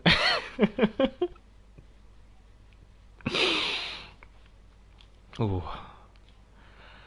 Right, I am a torpedo boat. Torpedoes are my friend. I am not a gunboat. Although I think the Japanese high explosive, until we get a more detailed view of what the shell abilities are, I know it's on the PC version. I think the Japanese shells from the guns are actually got more high explosive penetration factor. What's the time? I might grab a glass of Major's medicine after this game. So I'm spawning on the left. I'm going left for the objective.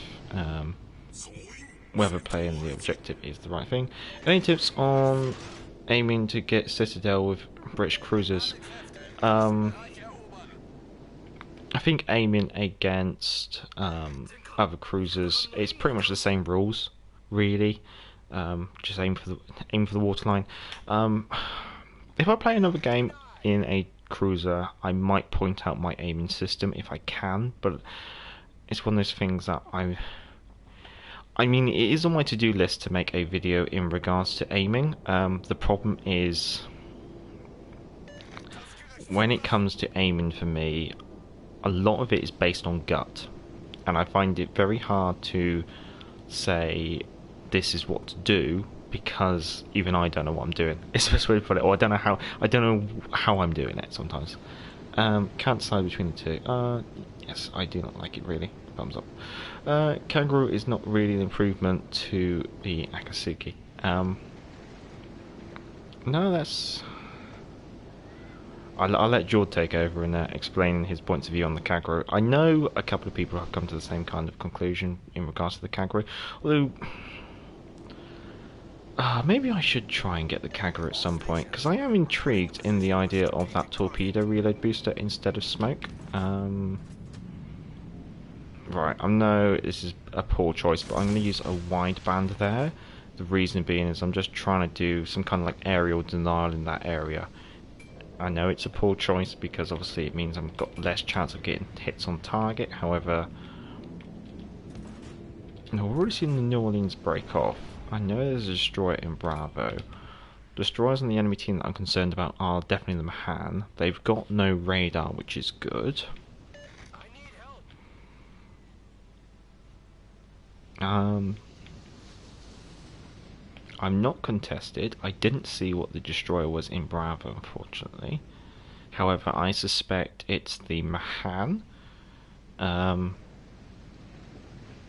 reason why I suspect it's the Mahan is because it's not normal for Japanese destroyers. Oh, okay. We definitely have the Mahan and one other destroyer. So let's switch gun sides. Let's see if I can make a move. Oh, all the destroyers are in... no, that's just a twinge on the map. So the Mahan's going up against the Mahan.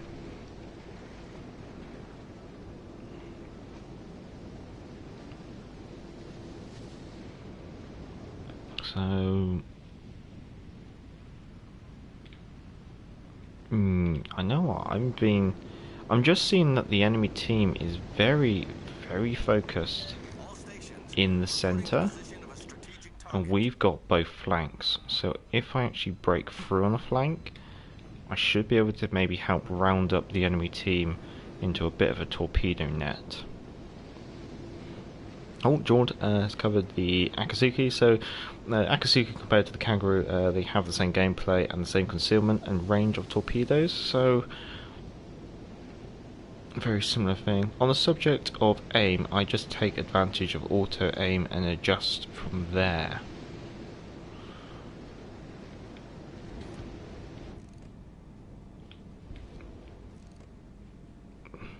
So I think so. My reference point to shooting a broadside target is the bow, and I usually then try and line the pips up with the bow with what I feel is the right pip, depending on the enemy speed. And then so for a battleship, I'd aim for the deck level and probably go about there at the moment. It's tempting, but I suspect I'm the only one spotting, and that buy-in is going to disappear. I think I'm just going to do a lot of spotting for my team at the moment. Oh, Jim. Hey, Major. I am 70 and have been a gamer for over 40 years. Normally played Call of Duty, but stopped last year and started playing Warships. Best change I ever... Oh, the comment's a bit too long.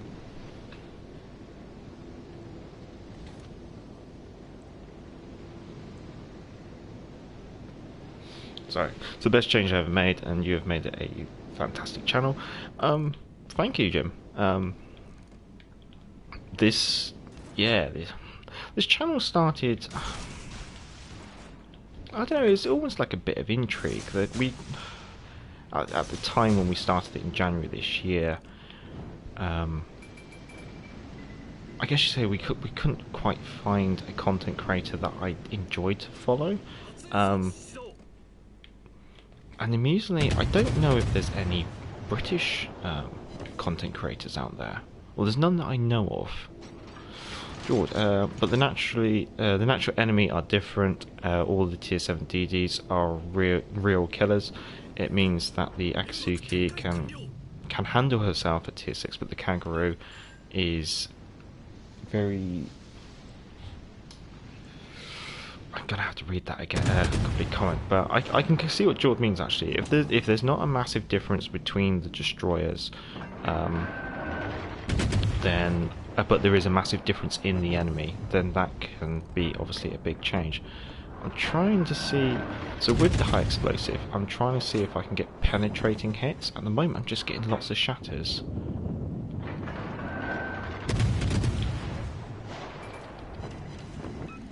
Oh, there's the fire, okay.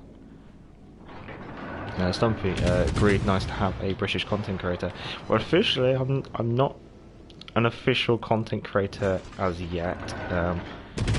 I'm waiting to see if I'm going to do a widespread here just because I don't... No, he's gone. Okay, nice. Yeah, so I'm not an official World of Warships content creator, or I'm not an affiliated one, I guess you could say. However, I know they're thinking of opening the content creator registration in the future, and therefore I probably will.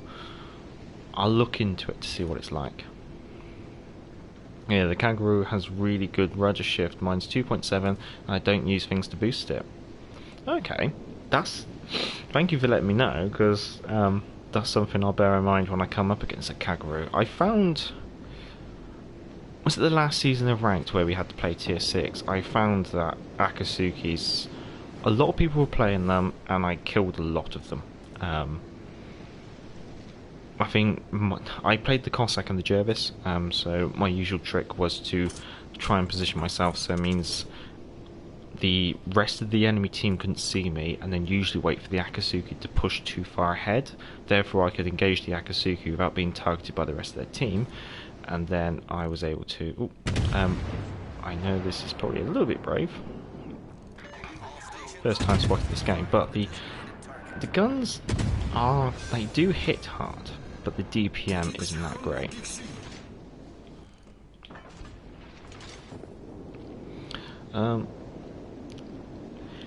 Morton,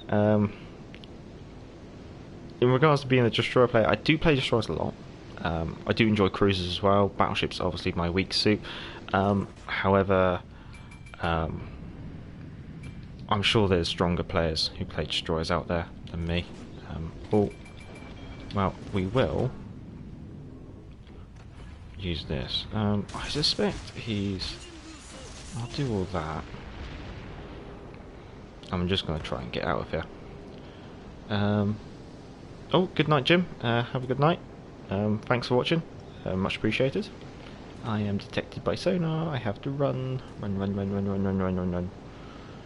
rabbit, run. If you can see them. Yeah, so the Akatsukis, once they were spotted, picking them off was a good thing, because obviously with the British you could just push into, if you knew your sonar range off the back of your hand, which is 3.5 kilometers for picking up ships, then you'd push into that range. Usually I'd wait for them to pop a smoke screen and then push them, so they're usually caught with their trousers down quite a lot of times. Stumpy, it's the thought process you make. Use such a good creator. Official status not needed for that. Many thanks, Stumpy. Yeah, becoming an official content creator, at the moment I'm not sure if there are any benefits. If they did do things like giveaway codes and things like that, that would be nice. So it means then I could give something back to you guys, as a way of form of appreciation. Mahan, I want you to... what I'm going to do... Mahan is so weak. Do not get spotted, Mahan, and I'll shoot the New Orleans. Oh, you can... Okay.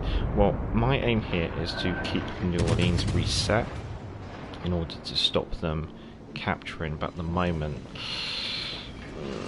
things do not look good.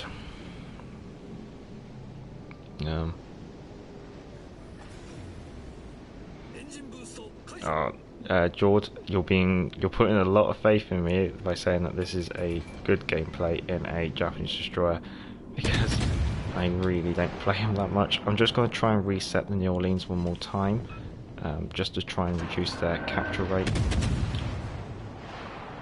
Morton, I have played destroyers over 40 days, 8 hours a day, and you're way better than me. Really enjoying to see. I cut my teeth in the British destroyers. Is the best way to put it. And then after the British destroyers, I played the German destroyers quite a lot. I did enjoy them, and then I've gone back to the British destroyers. I play destroyers quite a lot when it comes to ranked. I find in ranked play, a good DD player is what makes or breaks the game.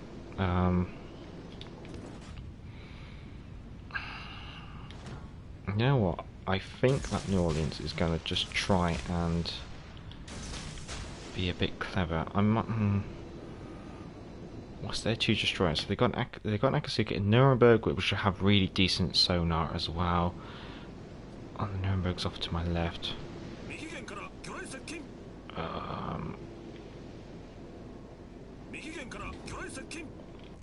Oh, this is going to be the end, I think. I'm not seeing a way out of this. Unless I go this way. Okay, nice. New Orleans is... Okay, I'm getting the capture. If I tuck in this way... I am... Oh god, this is edge of your seat stuff. Okay, alright, let's head this way. Get away from the Nuremberg. Maybe see if I can spot the Nuremberg. Akatsuki's got more health than me. Oh, she's got the hull upgrade. I'm in an unupgraded Akatsuki. I forgot about that. Let's see if I can tempt the Akatsuki into a bit of combat. If I get him to fight me instead...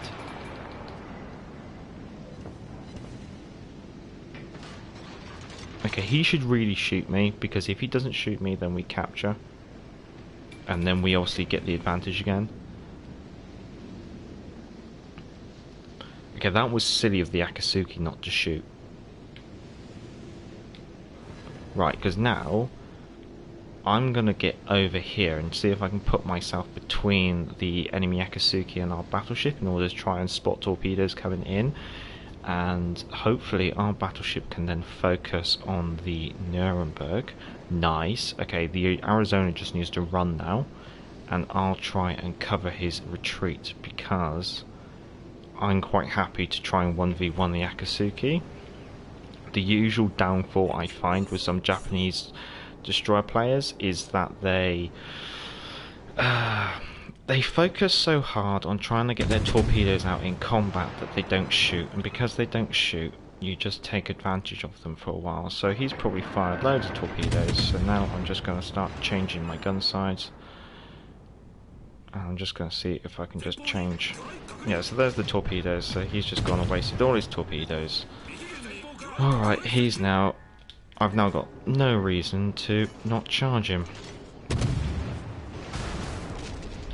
That's alright. Right, my turn. Did you know that I didn't fire all my torpedoes at the start of the combat? And that is why in the destroyer versus destroyer combat you do not rush to get your torpedoes out. And if you do fire your torpedoes, don't fire all of them. Because if one person's fired all their torpedoes and the other person hasn't, then the person who hasn't still has torpedoes to close in and torpedo you at point blank range. Ugh. Okay. That was a fun game, I'm going to be honest.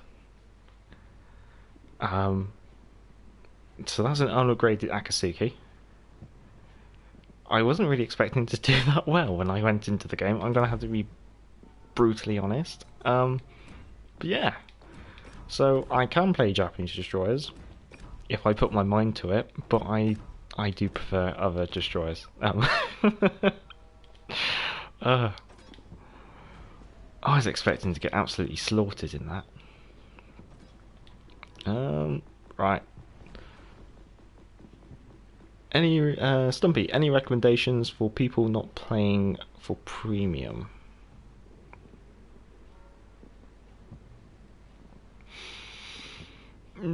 Stumpy, can you just slightly reword that a little bit? I'm not quite sure what you mean. Oh, paying. Sorry, I read that wrong. I am such a moron sometimes. Any recommendations for people not paying for premium?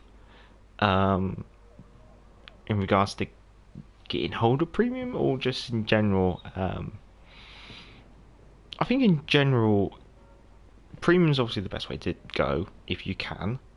Um, so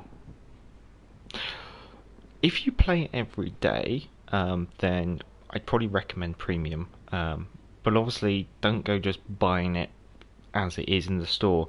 One thing to look out for is that there is going to be a 30-day premium bundle coming out in the store this weekend for about 5,600 something doubloons, so that's going to be quite interesting.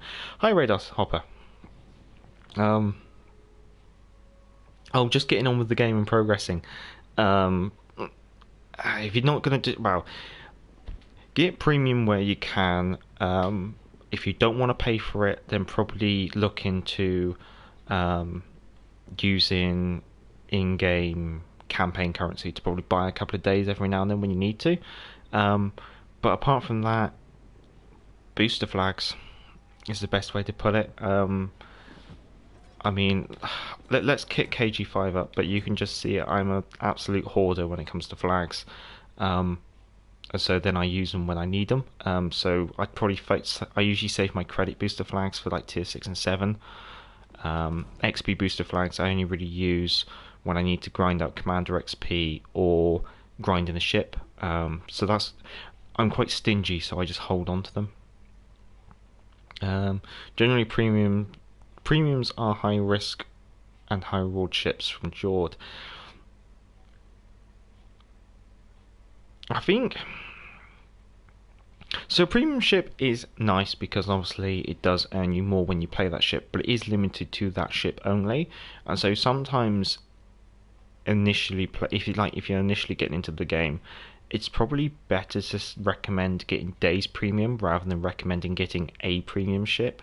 The reason being is a premium ship, it ties you into playing that one ship over and over and over again if you're grinding and stuff. Whereas if you go for a premium account, then you can obviously covers all your ships all at the same time. Any tie between earning for better earning credits? Just credit booster is the only one you can really go for there, and then it's just about what you do in the game. So the one credit booster is a completely independent booster. The battle boosters, it just helps you in the battle really. The two boosters that are tied together is the global XP, the commander XP and the ship XP booster flags. They are tied together because obviously, if you're grinding that commander XP, always equip a ship XP and a commander XP booster flag, because the amount of commander XP you get is based on how much ship XP you earn, and that's after you've got all the boosters taken into account. So if you stack commander and ship XP booster flag, then that obviously really helps. So you can get more of that really. Global XP is a completely independent one as well, unfortunately. No, we were going to take KG5 out with. This is the thing, this is how tight-fisted I am. I'm looking at these flags thinking, I've only got 200, 400, nearly 200. Should I use one? I am terrible for this. I'm going to save them. I am terrible. Stumpy, I found the Amity worth the money. Yeah, Morton's probably right there. Usually the Amity backing, they try and make it worthwhile. Especially in regards to the additional extras you get with it, and if you are, say, holding back and you don't want to chuck money into the game, then what you probably want to do is maybe see how far along the campaign you get before you get the Amity backing. Sorry, any game tier player better For earning credits, so I think the most efficient tier for earning credits would be tier 5. At tier 5, the buy-in for a game is still quite low. However, the earnings are still quite decent. I think tier 6 is a massive jump in the amount it costs to play a game. You'll be looking at, I think a tier 6 entry fee is 105,000. So you can already, and I can't remember what it was for tier 5. I want to say in tier 5 it's like 60 or 50. If someone can confirm that. I know World of Warships Legends they've done posts and they've done videos before on basically how much you pay to get, well, basically the ship costs or round costs per tier. But tier 5 is the best really for grinding out credits, simply because the buy-in's still low and how much you can earn is still high. I guess one crazy tip I ought to give is when playing in a game, if you are trying to say grind out, ideally you want to be bottom tier, which is going to sound a little bit nuts. And then what you want to be doing is actually trying to target ships of a higher tier. So I mean, say you had to make a choice between targeting a tier, say you're a tier 5, you had a choice between targeting a tier 5 and a tier 6. Ideally, you want to actually shoot the tier 6 because you'll get more experience out of it and therefore you'll earn more credits. If that makes it sound a bit crazy. Tier 6 is difficult for the entry fee and the possibility of getting into a tier 7 battle from Jord. I completely agree with that. And then there was, I finally managed to get both Warhammer ships in the crates. A name that was. You are the luckiest man alive that I know so far at the moment. You've gone and got 4 Krakens this week already, and I haven't even got 1. And then you got 2 of the ships straight away in the first week, didn't you? And now you've got both Warhammer ships as well. A name that was. If you have a 4-leaf clover, can you please send it to me? I am in dire need of one.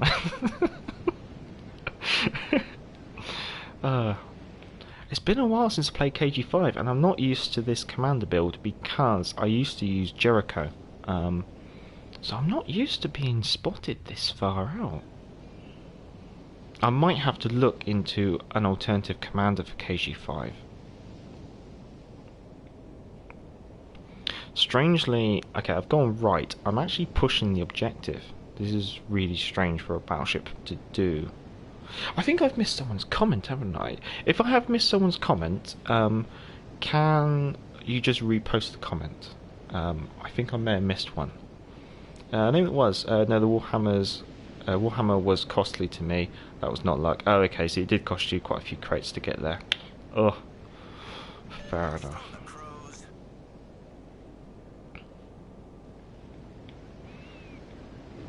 Yeah, no, if anyone is playing the Warhammer 40k knockoff Nagatos, I keep calling them, is anyone, what's your personal experiences with them? Because I've gone from seeing them quite often in the first like week or 2, and now you barely see any. Do you? Oh, Radar Hopper. Do you recommend the KG5?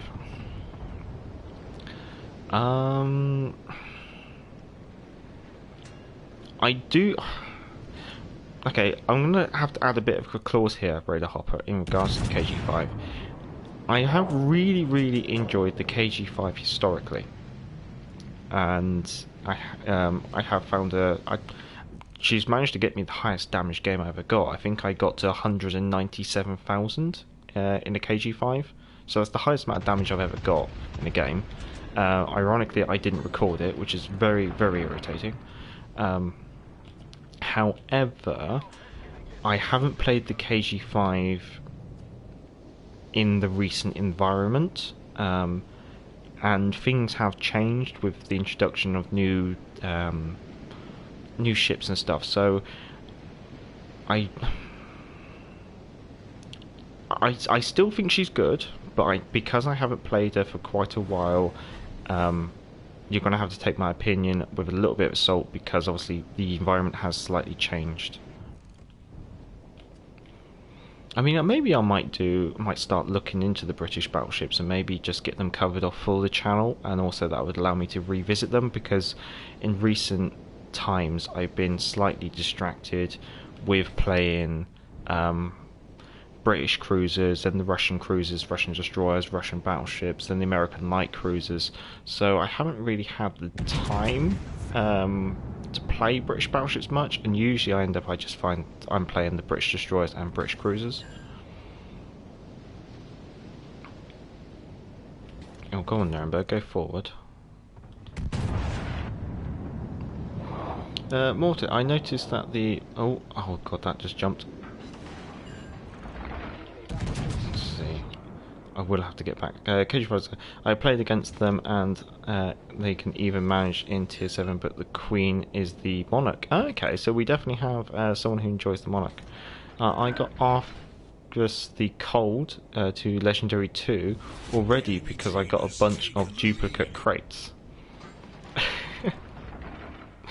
Oh, my damage output in this game is really low. I'm getting a little bit distracted here. The Warhammer ships are easy to damage, so the armor is pretty bad. British ships, BB, etc., always welcome. Yeah, no, I will try and cover those off, Stumpy. I'll have that as a pet project. It'll also give me a nice excuse to play them again. I'm just going to get back to Morton's comment.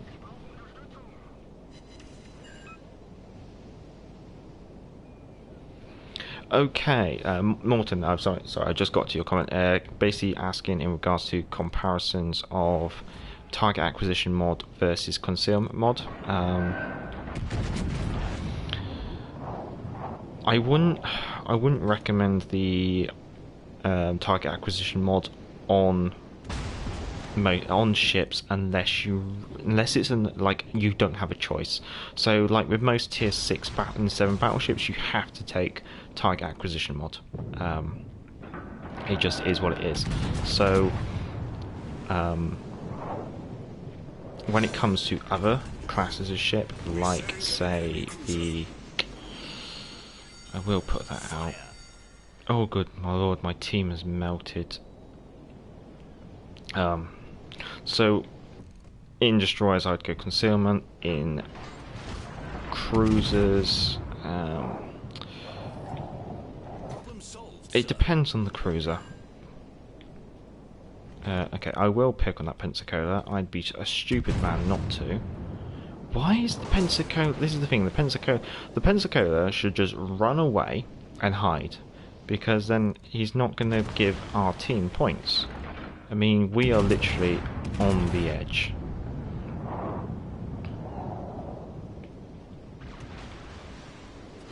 There we go.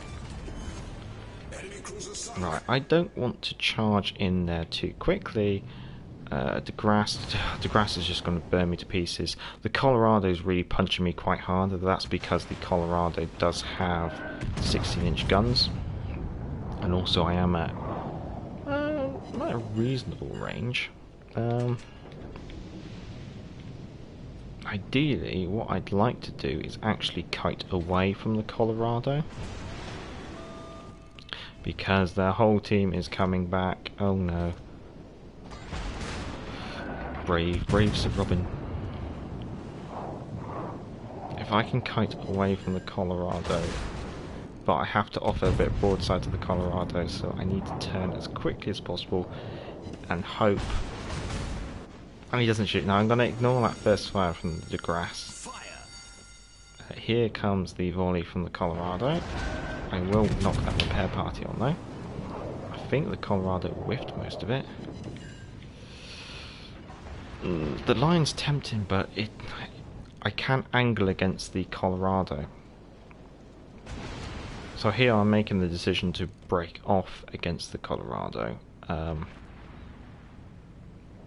because in the angle I'm at the moment, I'm angled against the rest of the team, and I can target the Colorado, but I can also turn out from the Colorado in order to angle my bout armor against him. Lion's just killed our Fuso.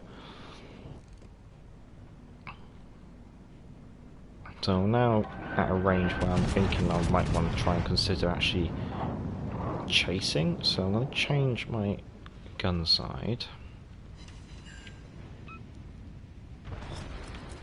The thing is, as I close in again, I'm going to be closing back into a lot of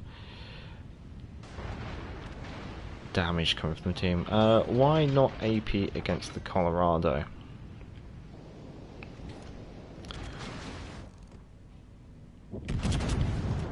Because the...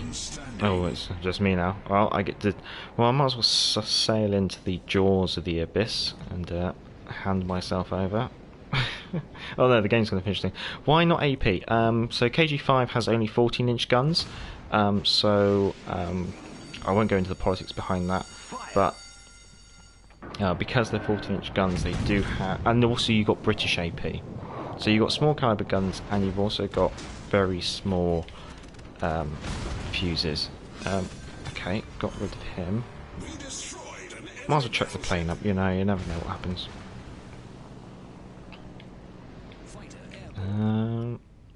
Right, would you suggest any tier 5s grinding credits? I don't... I think with that question, Raider Hopper, it's almost play the ship that you are the most comfortable with. That's the best way to answer it. I don't think you can really say this ship is the best ship to do it, because everyone's different, everyone's got different playstyles, everyone prefers a different ship. So I know that's not really the answer you're looking for, Raider Hopper, but I hope that's alright. Jord, what team? Stumpy, by the way, are the plane worth it on the British cruisers? Stumpy, do not use planes on British cruisers. Go for the smoke. You want the smoke. The reason being is the smoke is the trick up your sleeve. Because you can hide it in it. Raider Hopper. Yeah, I'm sorry I couldn't give you a proper answer, but I'm glad you're having that. Stumpy, yeah. Morton, pretty impressive with your gameplay during this stream. I suppose you would have better gameplay if you should not read comments. This is a stupid one. I'm not doing too badly. However, I've been going for 2 hours now. I hope you guys don't mind. What I might do, I might briefly just pop on some music and quickly nip off to the restroom, I guess you could say, and go for a quick break. So I will be back in say 2 or 3 minutes. What I'll do, I'll try and make sure the music's nice and subtle. I don't want this to obviously deafen you guys. Autoplay. Is autoplay on or off? Because obviously autoplay's off, so I can just quickly pop this on. On everywhere, I always bring radar because of the destroyers no one expects. That's fair enough. Name was. I can see the radar play being interesting. Stumpy, I'll go for it. Never. All right, I'll be back.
Hello, gentlemen. I'm back.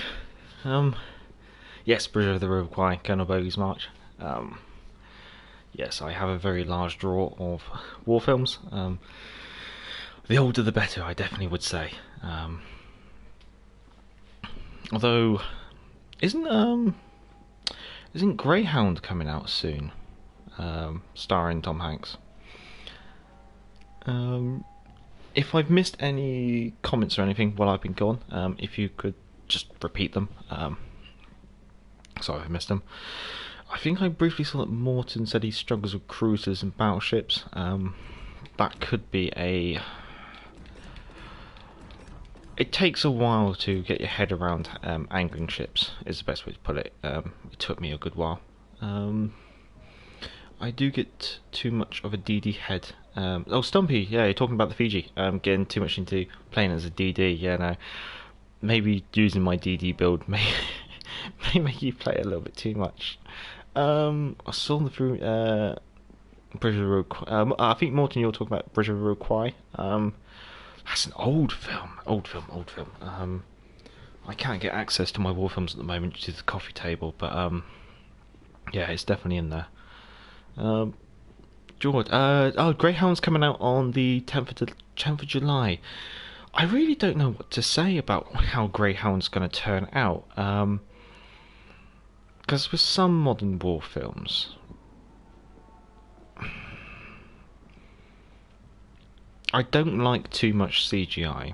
I do like a lot of practical effects when it comes to films. So that's why I say, like, Saving Private Ryan stands out because it uses a lot of practical effects. Band of Brothers does as well. But even though that's a miniseries, I should say, really. I mean, Dunkirk did really well for using practical effects, but my only criticism of Dunkirk was it wasn't busy enough. Like, there wasn't enough going on in the scene. Now, I know the reason being is because you can't just hire 100,000 extras, but it would have been nice to see them actually pack those beaches. I mean, if you watch the really old black and white Dunkirk, they do a really good job of making those beaches look good. George, you can play your gameplay by playing all the lines. Yes, George is right there, Morton, in regards to it's almost like the more you play, the better you get, and so you just kind of have to like push through the frustration sometimes. I definitely found that when I was reviewing the Russian destroyers of the game. Oh my god, they are the most frustrating ships I ever had to play. Does anyone want me to play anything in particular? I do have 115 ships. So many times DDs in my team, this is from Stumpy, not going for the capture point. Oh my god, that infuriates me so much. So I end up taking a DD role in the British cruiser. In the Leander, I seem to... I got to finish this on the laptop. Seem to put it off, but not in the Fiji. To be honest, Stumpy, I actually did do this stream because of some of your comments in regards to the British cruisers. I thought I'd play them a bit, so you probably might like rewatching this. However, it is 2 hours long now. Should we take the Fiji? You know what? We haven't touched tier 7 tonight, have we, chaps? George, I don't like war movies when there is only one point of view. The enemies are portrayed as machineless humans. Yeah, no, I completely agree with that. George, okay, this is going to be very... Yeah, again, you like the old films. I literally just read your next comment. I was going to say, you're probably going to really like films like Battle of the River Plate or Sink the Bismarck. I know they're old, but it does kind of cover like a little bit of both sides of the fence, I guess you could say. Although, of course, it does make the Germans look like super German / World War II German, I guess you could say. Morton, Laura, you've been streaming for 2 hours. Yes, I did not notice that. Hence why I have just gone and got myself a glass of Scotch whiskey. George, A Bridge Too Far. Oh my god, A Bridge Too Far is yeah, that is a brilliant film. Richard Attenborough, what a director! He did like so many of his films. He did so well in. If you, um, I highly recommend looking up the life of Richard Attenborough. He made Gandhi. Oh, What a Lovely War. A Bridge Too Far. Like, these are really epic films. I can. I'd highly recommend looking him up and actually looking at his career. You'll know him as the bloke out of Jurassic Park who wears white with the beard. Welcome to Jurassic Park Island. So he starred in that, but his directing career was massive and brilliant. Stumpy, I did miss the first hour of the stream. Oh, okay. Um, so Stumpy, I'm going to put this to you: Leander, Fiji, or Edinburgh, or would you prefer someone else? Because I'm looking at the Edinburgh now, but if you want to see the Fiji again, I'm quite happy to play that. But we do have quite a few ships. Well, we're other good war films. I know it's really old. Guns of Navarone. I'd say that is a bit of a classic. There's something about that one. It's the British explosive officer. Edinburgh it is. Okay, all right, we'll take the Edinburgh out. Definitely going to stick a credit booster on this because knowing my luck, I'll go pop in the first 5 minutes and make myself look like an absolute idiot. Yeah, we'll do that. We'll do that. No. Going off of today's video, I'm going to do this. I'm going to keep that. And I'm going to buff this up to... I mean, I know I don't have a lot of black camos, but dang, does the Edinburgh look sexy in black. The thing is, I don't have enough black camos to justify it. Imperial... hey, don't want red, don't want blue. Atlantic does look nice, but I think that's only the same as a... Yeah, it's only the same as Type 3. Let's go for the Dazzle. Let's go for... sorry.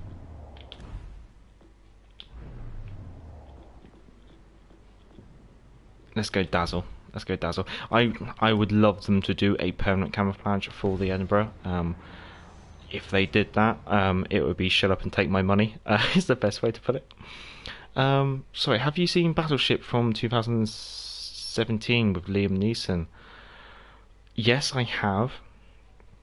How the hell do you make a film out of a table game? It's just... Rihanna stars in it as well.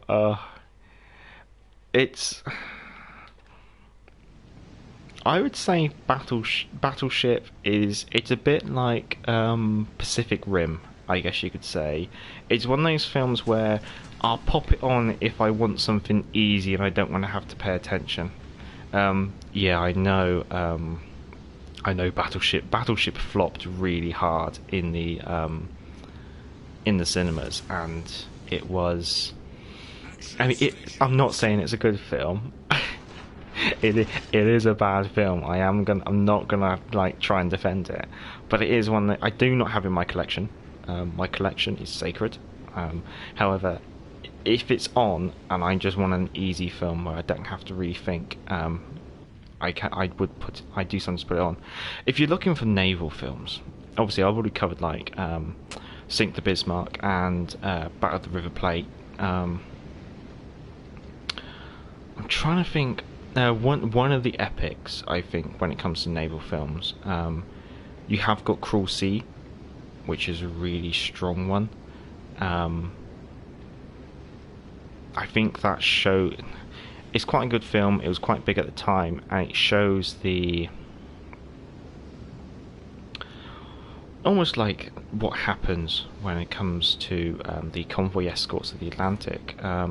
Another good one. Now, actually, going back on to talk about Richard Attenborough, one of Richard Attenborough's first acting roles was in a film called In Which We Serve, and that was filmed during the Second World War, and it's a black and white film, and it's about a destroyer that gets sunk off of Crete, and then it's about the survivors, which are all in the boat, and as they're in the boat, they each share stories, and it does flashbacks to them earlier in the war, or earlier in the war in the service of the ship.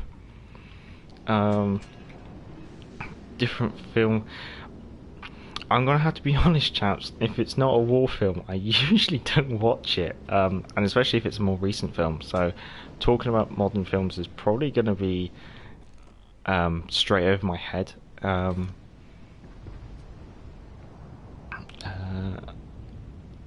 Different film topic, film-wise. The Thing, John Carpenter. Concentrate fire on the enemy warship. Didn't they do... Oh, hello, radar. We are gonna have to dance. We will just quickly check out some torpedoes. I am gonna use my speed to try and break off. Charpire is firing AP. However, you're giving me broadside. Why, if you want to. However, where is the Chapayev's citadel? Just there we go. There's the citadel. Yeah, The Thing was a 1980s film. I have heard of it because it is well known for its practical effects. But then didn't they also try and do like a sequel or a prequel to that film, which was really recently, and they decided not to do practical effects but do loads of CGI, I think, if I remember. The Last Ship is about an American destroyer. Morton, I think I've heard of that. Isn't it like an Arleigh Burke class destroyer? Or something like that. Now this is an interesting TV show, Morton. Yeah. George, I watched the first season of The Last Ship. This is the thing, I haven't... I'm trying to think back. When's the last time I watched a TV series? I think the last TV series I watched was War of the Worlds on the BBC. I think that shows how little I watch TV, I guess you could say, because that was before Christmas. It is a remake of the movie Virus. Is that the Thing? I am going to have to be honest with you, chaps. It is a bit over my head. It's like I joke with my friends, is when they start talking about films, I ask them, is it black and white? Is it a war film? And if the answers to those questions are no, I usually go, yeah, no, I haven't seen it. Smoke generator activated. Yep, nice. Right, so the eye was reversing at Smoke screen Edinburgh.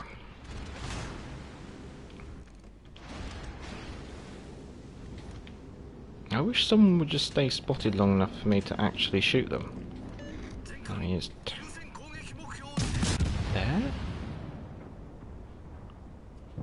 And then he disappears.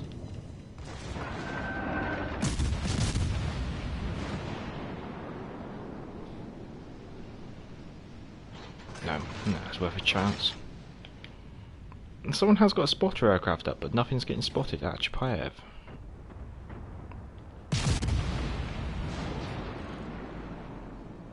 See where that lands. Oh, nice, mostly on the superstructure.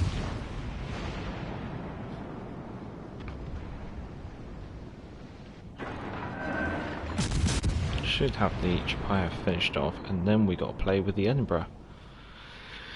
And then I've always got to remember that I've gone for that crazy smoke build on this ship, so I should be able to pop a smoke screen straight away. So as long as the enemy keeps being spotted, I should be right to keep engaging. However, of course, knowing my luck, they drop off.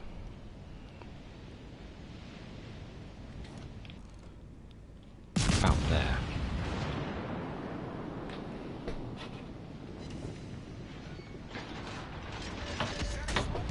So my TV decided it might want to go to sleep.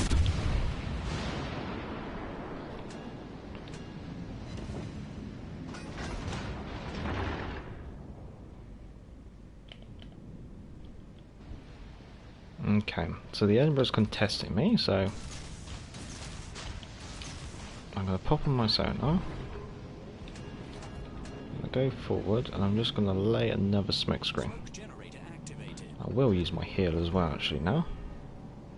Yes, my team is melting. They've completely given up on the other flank. Right, so let's see if we can get some aim in smoke.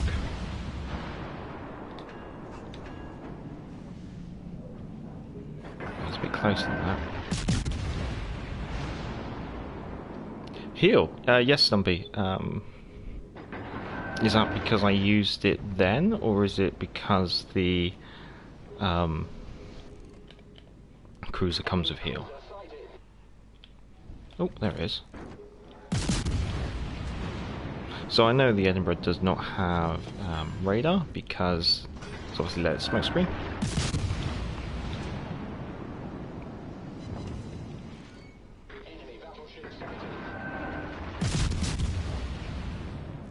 What are you doing, Edinburgh?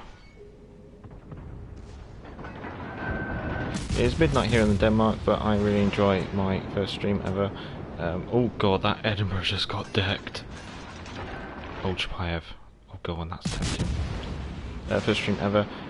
The ranks to BTTP, and thanks to all of the viewers. I wanted to just say thanks. Sorry, for some reason when on the console not all of the comment actually comes through sometimes. Thankfully I have got my laptop next to me. Yeah, it's been nice to have you here, Morton, actually. Okay, we've got Destroyer in the Browner objective. And let's chuck some torpedoes out.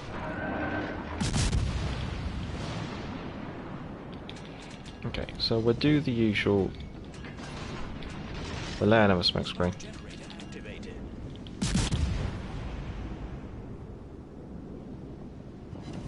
Oh no.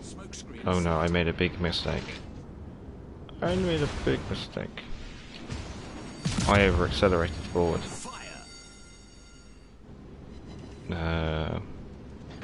Please reverse. Please reverse now. No. No, don't shoot someone, that's mean. Shoot someone else. Shoot someone who's got armor.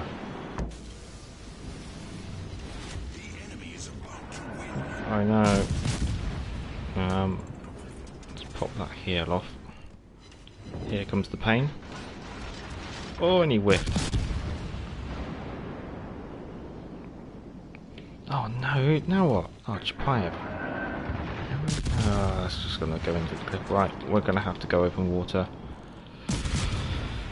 Wish me luck as you wave me goodbye. Cheerio, here I go on my way.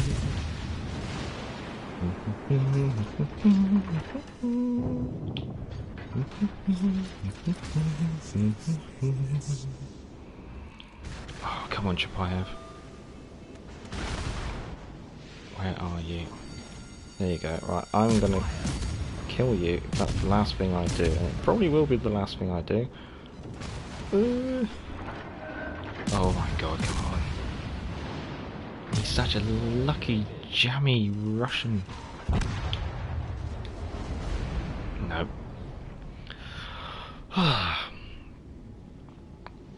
Oh yeah, the sing. Sorry about the singing.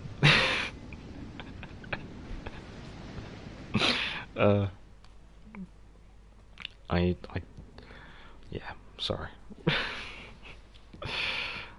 Okay, yeah, still turned out a decent amount of XP out of that. Still would have made a profit without premium. Okay, yeah, I do have a 20% credit booster on there, but you can see the ship service cost at tier 7, 170,000 it is painful to play tier 7. Um, I mean, 1, 2, 3, 4. 1, 2, 3, 4, 5. Yeah, you. I mean, it's not so bad nowadays, but Tier 7 used to be just battleship mad. Lots and lots of battleships. Used to be a bit nuts at times. It's getting better now. We are seeing more cruisers and more destroyers coming in. Ironically, we're not getting enough destroyers. We've gone from seeing like too many, like Tier 7 being only battleships and destroyers, to now it's battleships and crew like the number of destroyers has dropped off again, and you can see it's only people playing the Udachis. Stumpy service cost is steep for Tier 7. Yeah, it is really steep for Tier 7. It's one of the reasons why I don't play Tier 7 too much, and it's also why, even though I'm working through, I'm nearly finished most of the tech trees, I just won't commit to buying the Tier 7 ships, because buying a Tier 7 ship is such a massive cost.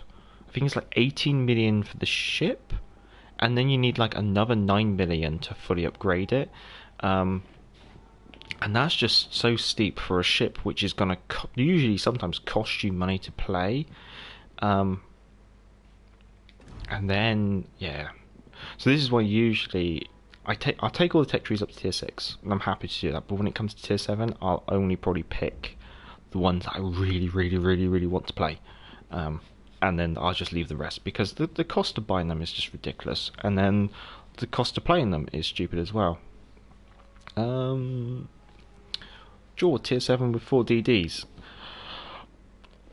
This is why I really think Wargaming should actually lock the number of ships at each game. They should just lock it that it will be 3 destroyers, 3 cruisers, and 3 battleships. Then that way it would force the player base to diversify sometimes. Because say you play battleships at the time and you're trying to find a game at Tier 7 and you just can't get in with a battleship, or you're waiting ages, then maybe you should think about playing something else. I mean, I think there's quite a few people who probably do. Okay, I'm not one to talk because I just play British, but there are quite a few people who have like a comfort zone and they will just stick to it. Now I know I play the British a lot. However, I do play other nations. I have to as part of the channel, and then also I do sometimes enjoy playing them as well. Right, I am sure you guys are sick of seeing British ships, so does someone want to throw a different nation down?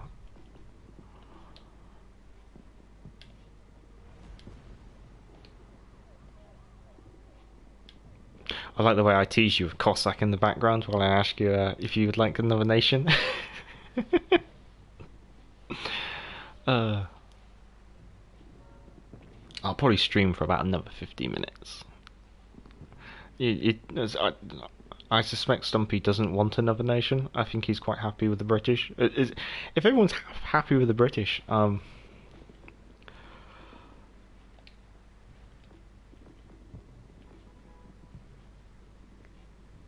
just thinking, what do I fancy playing?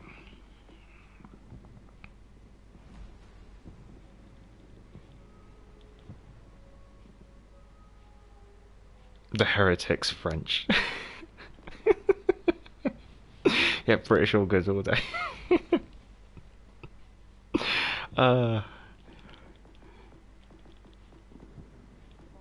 You know, I could be really, really, really cheeky, and I could go here, and I could go here, and then I could go here and say,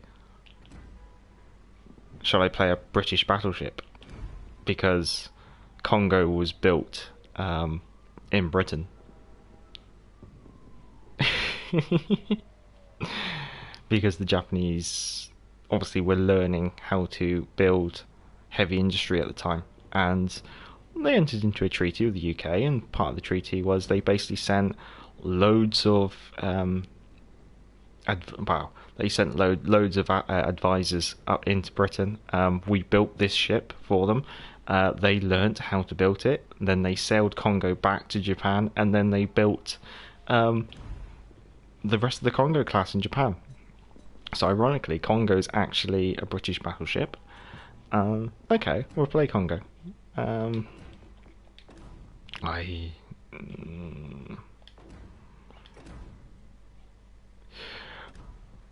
mm, what teaching? Well, the thing was, the Anglo-Japanese treaty that was signed. I mean, it was beneficial to us because it meant we had a strong partner in the Pacific. However, yeah, in the long run, it did cost us because obviously Japan got very strong, um, and therefore, obviously, that then became an adversary for us in the Second World War. However, Japan was on the Allied side during the First World War.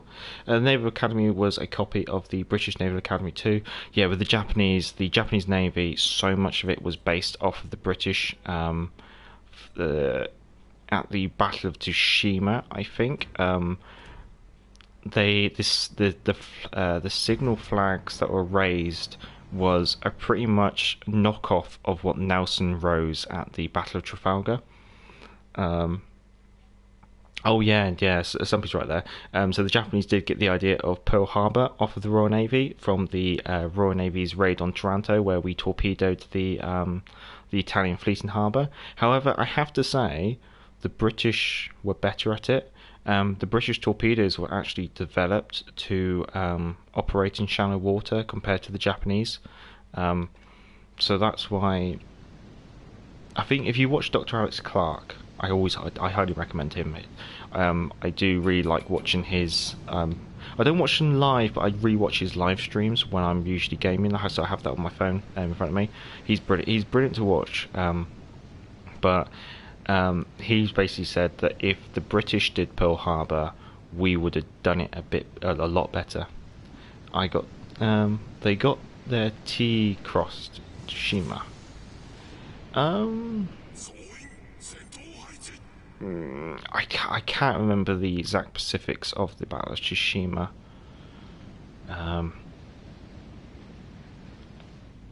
Stumpy agreed the slow planes helped us well.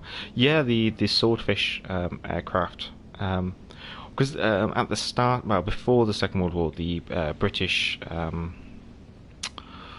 doctrine was to use the Swordfish at night in a torpedo attack against ships either in harbour or at sea. It's really quite interesting stuff that Dr. Alex Clark covers. Again, I highly recommend him. He's covered some really interesting topics. If you like Royal Navy stuff, he's really interesting. I think one of my favourites is he does a video in regards to battle cruisers, and he talks about HMS Hood, Repulse and Renowned, why Britain or the Royal Navy, was the only nation after the First World War who actually retained battle cruisers. Because, okay, yes, you could say that the Congo class and the Fuso class were battle cruisers. However, they were vastly modified after the First World War. So in that interwar period, they were vastly modified and almost were no longer battle cruisers. They were fast battleships, I guess you could say. And then the Americans basically repurposed the Lexington class battle cruisers into aircraft carriers, so they never got built. All the German ones got sunk is the best way to put it. And then I mean, some people try and argue that the Deutschland class cruisers and the Scharnhorst class battleships were battle cruisers, but nah, they're battleships, and the Scharnhorst is a battleship and the Graf Spee is a heavy cruiser. Stumpy, we need them due to trade routes we held. Yes, Stumpy, you have been watching Alex Clark, haven't you? You have. Yeah, so the reason why Britain held on to battle cruisers was because it made good for converse raiding. So what, like, say Britain suddenly had troubles with, say, Japan. I mean, let's be honest. The the next war that Britain was expecting was against Japan and not Germany, to be fair. So should Japan kick off, you could race some cruisers over there quite quickly. So you could send battle cruisers with them as well, and so that way, by having battle cruisers and cruisers out there, you wouldn't really use them for trying to engage in a fleet battle, but you'd use them against converse raiders. So you would, oh, he's dead. So you would try and cut off Japanese trade as much as possible using the cruisers, the town class cruisers especially, and then should the town class cruisers run into trouble with enemy cruisers, then you would have the battle cruisers with their 15-inch guns to deal with the enemy cruisers. He puts it in a brilliant way. Again, I know I've said it multiple times, but yeah, if you like Royal Navy history, he is a great watch. If we can get rid of the... Yeah, okay, right, we'll load AP, see what we can do.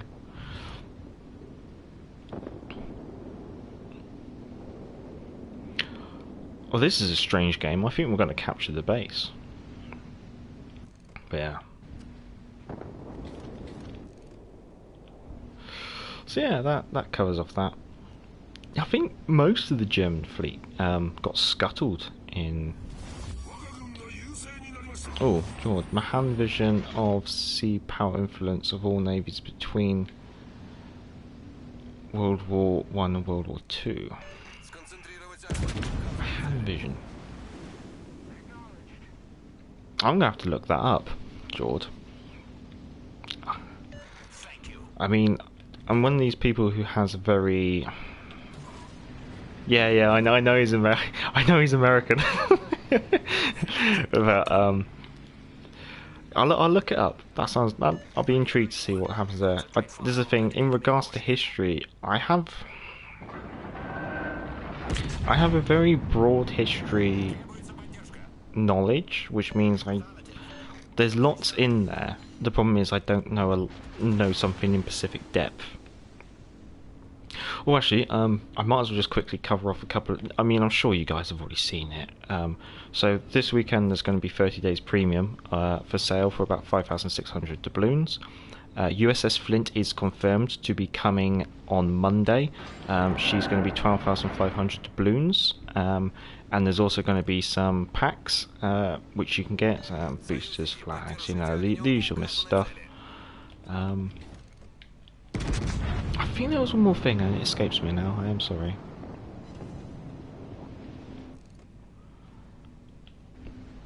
Well, we're going into a Congo versus Congo battle.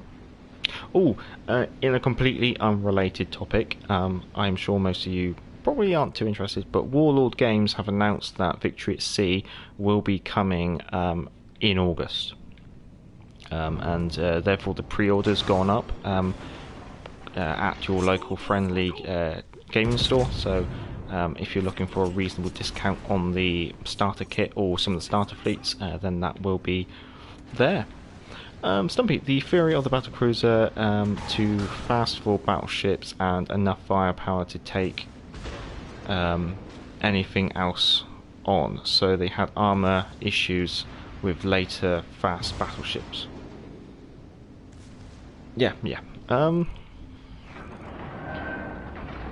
So the battlecruiser's a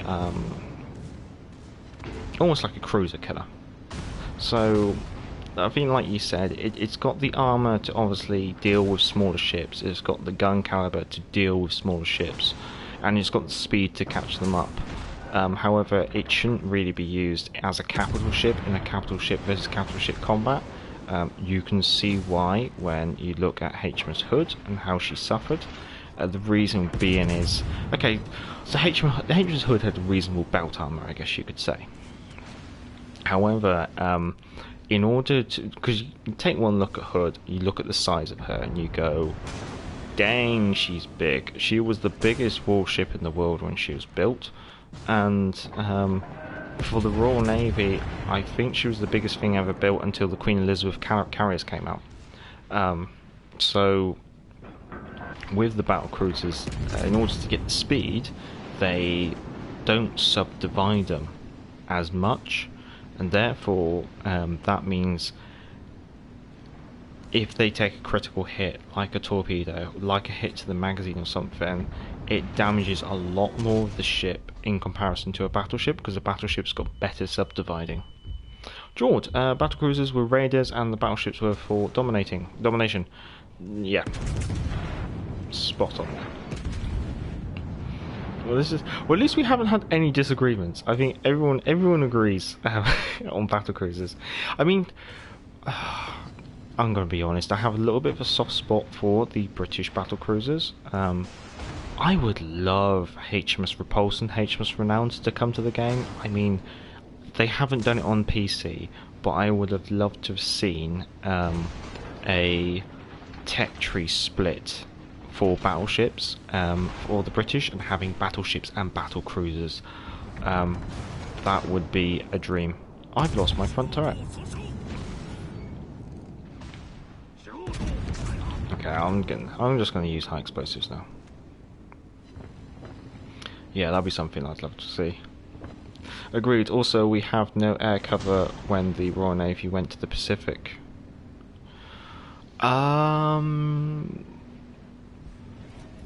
Oh, there was a carrier. Was it Indomitable? I think Indomitable was supposed to be with Prince of Wales and Repulse. I think it's Repulse. Actually, Stumpy, go check out Alex Clark. He did a video earlier this week, and it's called "What I Would Do If I to Defend Singapore." There's 2 introductions, and then there's like a 2-hour stream. It is really interesting, some of the things he talks about, especially in the introductions. If you have already seen it, then I'm sorry for pointing you there again, but if you haven't seen it, that is brilliant to watch. George, the debate about Hood is exaggerated. No ship could have sustained a hit like that.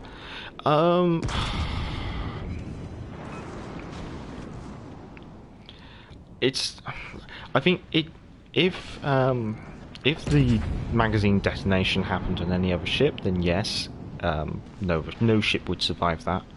However, that hit on Hood, whether it could have been resisted by something like... Can you please pop us a link? Bear with.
Oh, good night, Morton.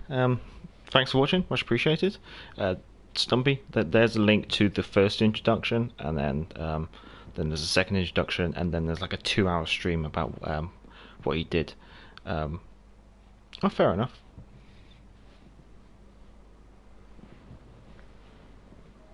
Yeah, the Yamamoto, the ship built for the wrong war, I guess you could say. There's an George. There's an example of a British battleship hit in Mercedes and Casablanca.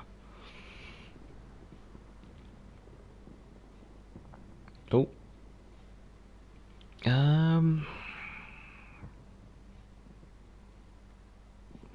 Yeah, but they're the French battleships.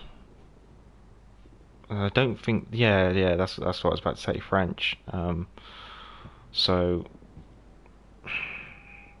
I think what I'm trying to say is if that hit was on Prince of Wales, the armor scheme on the KG5 class, whether that would have been able to resist that hit.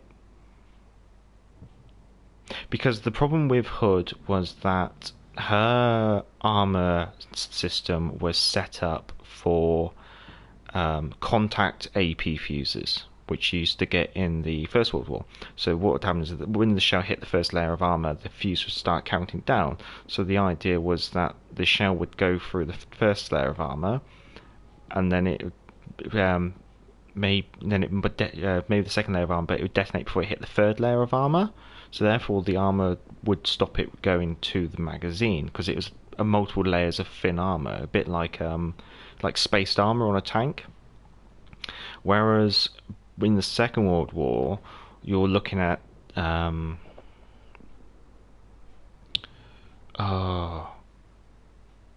like time delayed fuses to the point where the fuses detonate a good time after they've gone in. So it means if they wedge themselves in deep in a ship, then they go off, rather than like contact timed fuses. It's like, wow.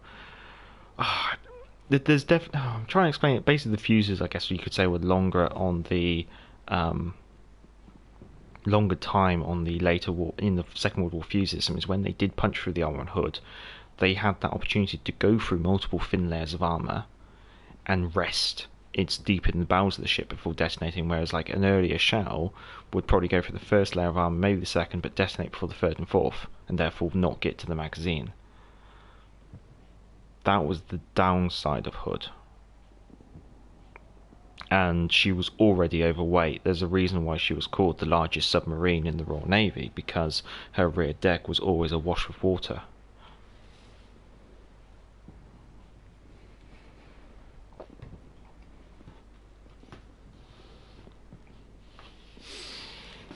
Rightio. Actually, talking about Hood, let's take her out.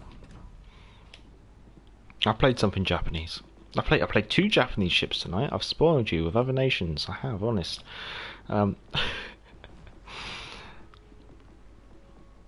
Let's take the Galloping Hood out.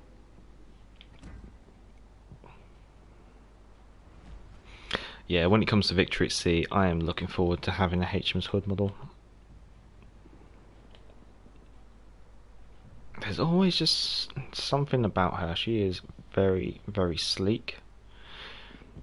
Amusingly, I would have preferred Hood in like an earlier version where she still had 6-inch secondary guns, but I guess you can't have everything.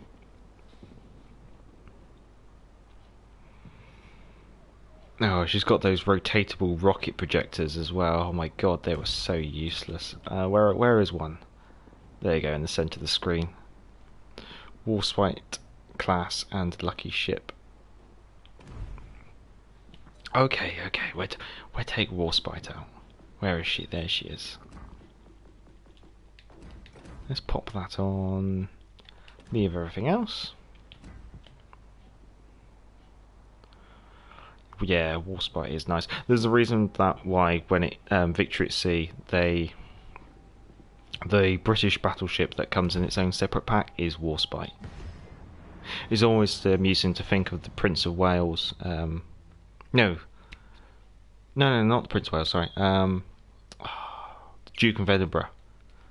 Prince Philip was a searchlight operator on Warspite at the Battle of Cape Matapan. And he never talks about it, or like, I don't know, he doesn't let on. It's the man who's married the Queen was on HMS Warspite during the Second World War. It's nuts. He turned 99, and he was it only a couple of weeks ago he turned 99.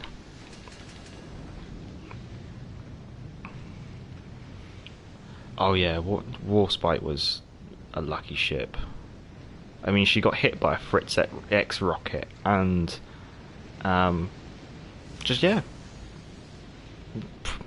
didn't bat an eyelid, really. She'd lost control of she lost her rear turrets, wasn't it? but she still turned up off of Normandy on the 6th of June and gave the Germans a damn good seeing to, I guess you could say. Yeah, I just wish the British had preserved something. I can understand why they got rid of them all, but just preserve something so we can look at it. I mean, there were so many beautiful candidates for it. I mean, imagine Warspite still being preserved today, or Vanguard, or Repulse. No, Repulse got sunk. Renowned? Did Renowned get sunk? I don't think Renowned got sunk. Yeah, if we could save Repulse, that yeah, I'll have that. I mean, even when the KG5 class is all Nelson, I mean, there's some photos of them cutting up the Nelson class battleships. It is sad to see.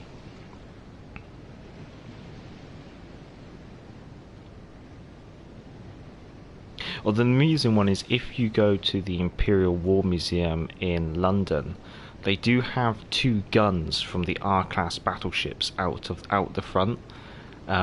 They're brilliant to see. Yeah, no, the Americans saved all these beautiful battleships, and we didn't get one.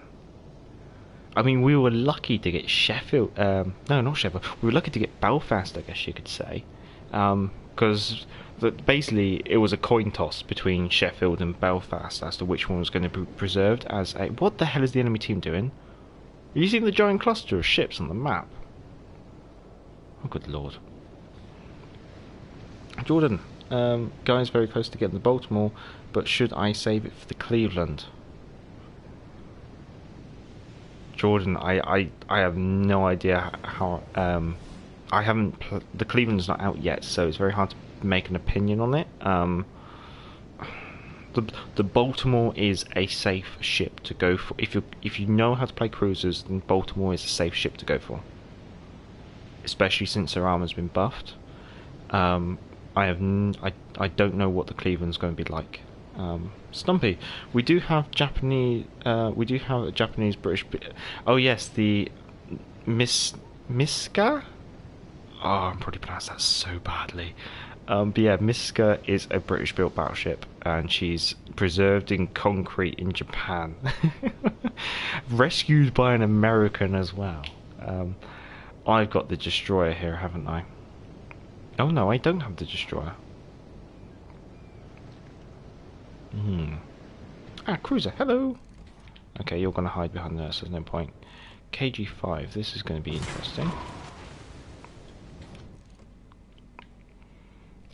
It's just going to go in there.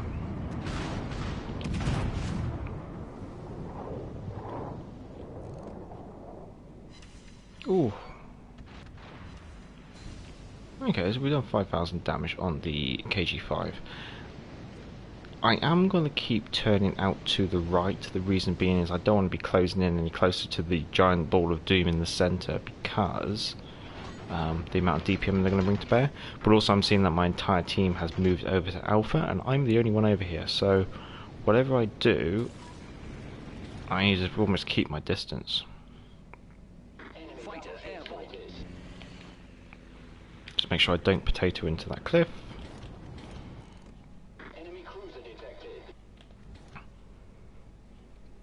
Up there. Let's see what we can get.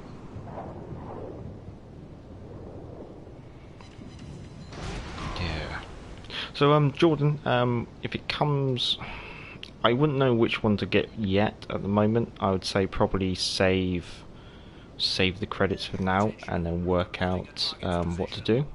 Stumpy, how draft no BBs in the UK? So much lost history. Yes, definitely. We should have kept something. The problem was we were so bankrupt following the Second World War that we sold them all for scrap. I mean, there's a video of HMS Vanguard going to the scrappers, and it's sad to watch. Jordan, this is quickly becoming my favourite stream for World of Warships Legends. Very good content. Thank you, Jordan. Much appreciated. Yeah, no, I've just. Well, tonight was basically the missus has gone to bed early. She's absolutely knackered after a long day's at work, and I'm feeling a little bit chipper. I had a decent night's sleep last night, so I thought I'd do a live stream. I haven't done one since Exeter. Well, I haven't done a live stream play since Exeter. Um, I've done a couple of live streams in regards to patch notes and stuff. I do look forward to getting a decent laptop in future and actually being able to like use capture cards and things like that. I've managed to persuade the missus, so I should be, fingers crossed, looking at a new laptop in the future. I think my play here at the moment is just to break off and see what the enemy team does, because the enemy team's faced this really weird situation where they have a big bulk of our team pushing into Bravo, and although yes they've captured Charlie, what I'm thinking is if I just go quiet for a little bit and then turn up again, I might be able to catch them out with some really horrible angles and some armor AP into their rear or side as they're distracted by the rest of my team, which is on the other side of Bravo. I've just got to watch what their two battleships are.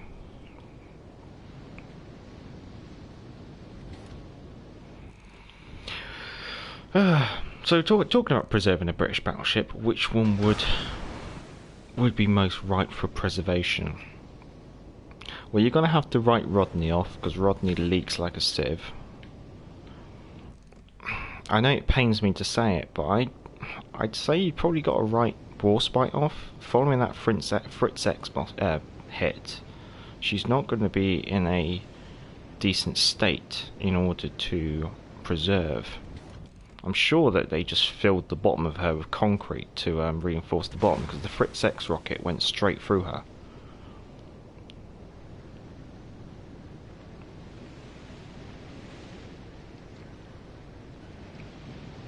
I mean, Warspite is the prime candidate because of the amount of history, but whether she's in a situation where she could be retained as a museum ship because of the amount of damage she took.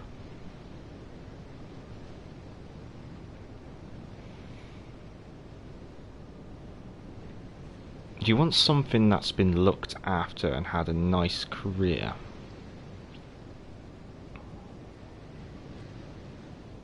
Why not the Duke of York? The KG5 class Duke of York. Or even KG5. Well, normally I'm going to call it a night. My 4-year-old does not understand and accept wake up time. No, that's completely appreciated. Thankfully, I currently have the joy of not having kids. However, well, planned but not on the way, I guess you could say. So have a good night, Stumpy. Thanks for watching, much appreciated. Have a good night. So I've managed to do what I said I wanted to do here. I've kind of I've broken off, they've all forgotten about me, and now I'm coming back at them. And they're mostly distracted with the rest of my team over at Bravo.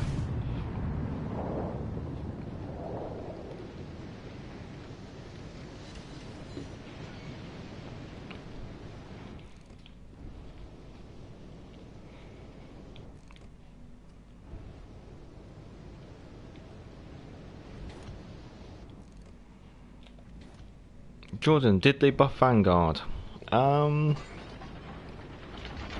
Recently they gave her a reload booster.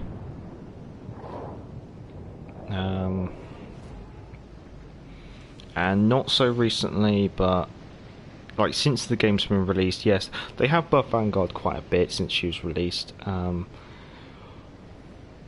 Oh, you know what? I'll take Vanguard out next.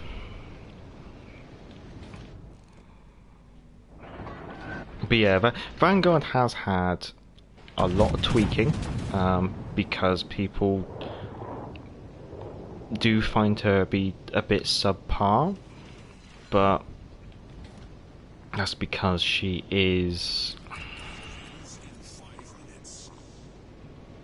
well, can't remember who said it. I think it was a name that was or something, but he called it an off-the-shelf battleship, which is a nice way to say that she was built quickly, and when you take austerity, basically she's an austerity battleship, and when you take into consideration in what she turns out to be, in the game she suffers from a low gun count, a low gun caliber, and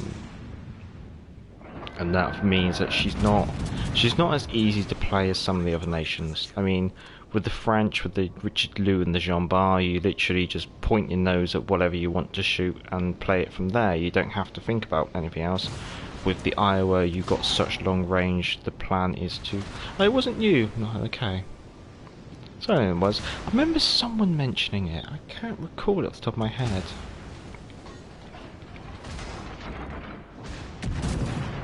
Oh, sorry about that. Yeah, so at the tier she doesn't come across that strong. I've realised I'm now the tip of the spear, so I am actually going to take the risk of breaking off. I'm going to see if I can do this nice and quietly. If I can just get... I just want to break off. Oh my god, that KG5 really hurt. Let's see if I can hurt the KG5 back.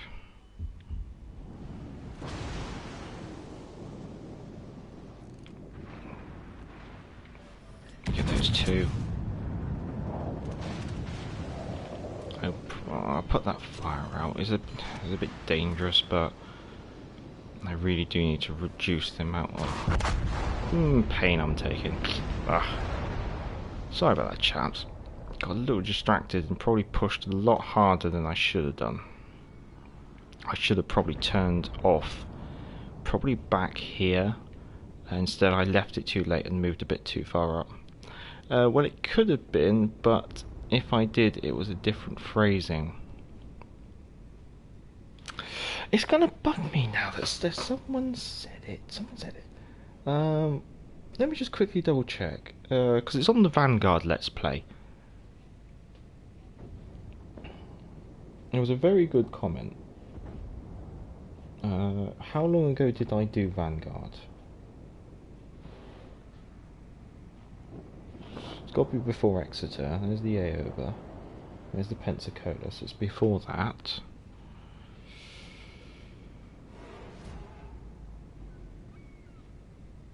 Attigo, Nelson, it's before Nelson. Baltimore, before Baltimore. Vanguard.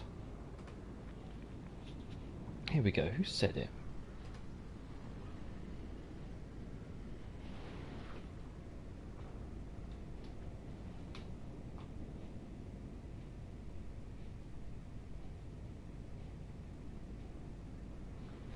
It was full potato.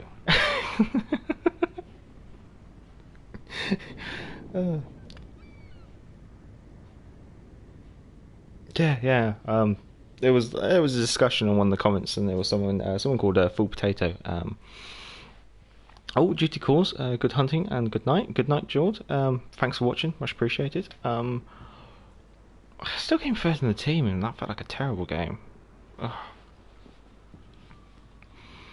We were talking about taking out Vanguard. I think we're going to make that the last. Vanguard will be the last game of the night, and then I will let you guys go, and then I'll probably finish off my scotch and call it a night. And then I just don't remember that well. No, that's fine. Then it was myself who got that wrong. That was someone. I think it's because I do remember you commenting on that video, but it wasn't that discussion. Because I know that I think you and me have quite often have a discussion every now and then in regards to ships and things like that. It's always quite interesting actually to get someone else's perspective on things.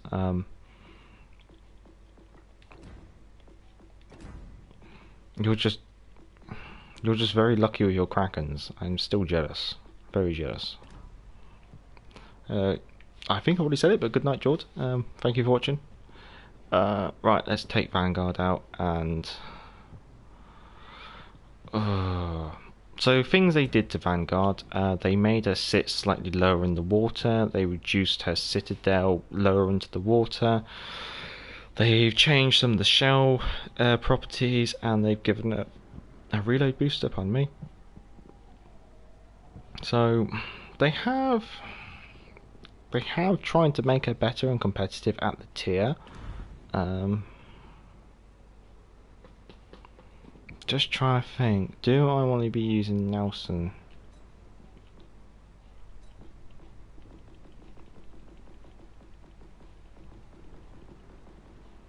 You know what? I'm going to be crazy. Let's build a new commander. Let's go Tenant.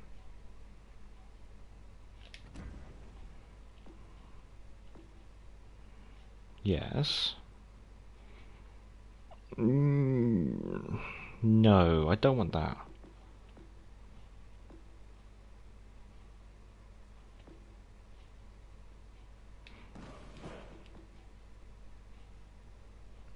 Rudder shift minus 10%. On a yes. Yeah, no, I'll go with that. And that. Let's go with that. And let's take this off.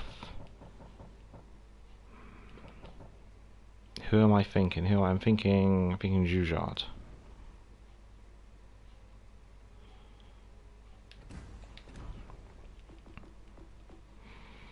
Chance of fire being caused by the shells or ingenious. Let's go ingenious. Right, this is testing. Let's give Tenant a go in Vanguard.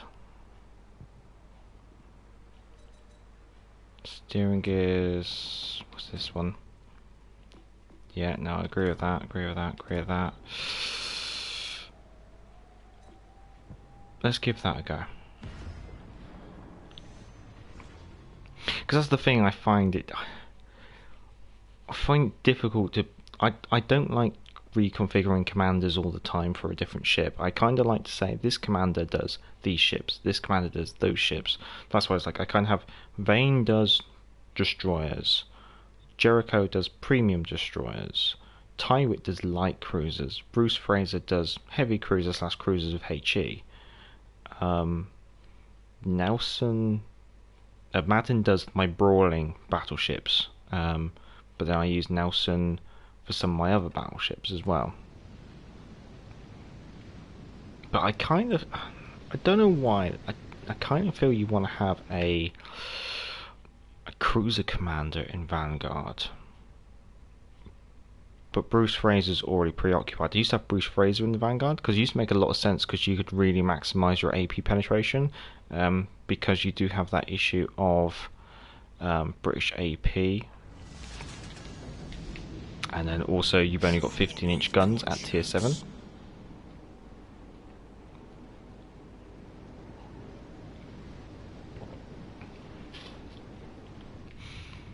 Oh, another Vanguard. And a Fletcher. So I don't want to charge straight into Alpha. I'm thinking I'll head down that way. Very much like Eternal Abyss does in his Helena play.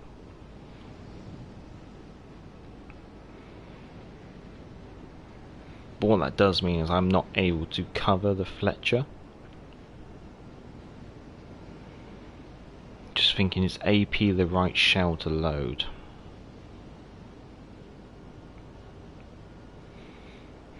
Yeah, we'll have to go for it. Jordan, I'm very excited about Cleveland. Only a 6-inch gun, but 18-second turret traverse and 12 of them on 6.5-second reload too.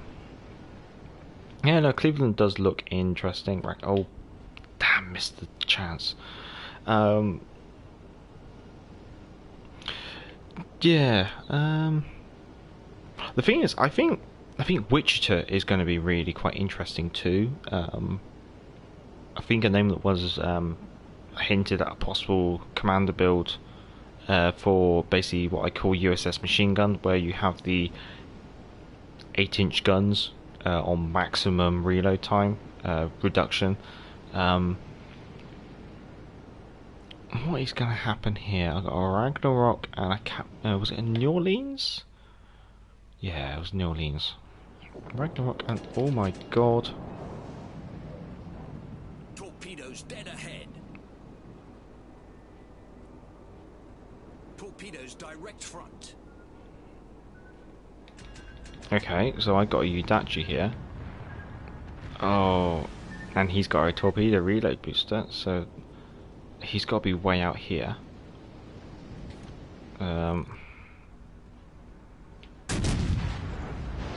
Oh, we got to do this. Oh, I've lost a turret as well. I really like which great ship just started learning how to play cruisers as well. Okay, Jordan. Cruisers can be, I guess you could say they're slightly more difficult. They are the highest skill, but I'd say they're also highest reward. Come on, get that armor bout angled. Come on. I need that turret back online.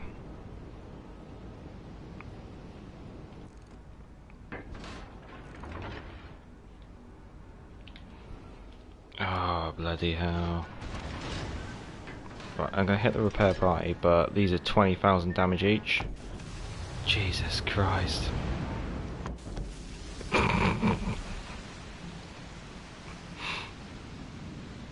So yeah. I'm sorry. Oh. I'm sorry. Yeah, no. Our Fletcher just got rinsed by Torps at the start as well. This is one of the reasons why if I play tier 7 I'll usually play a cruiser or a destroyer rather than the battleship. What was the torpedo reduction on her?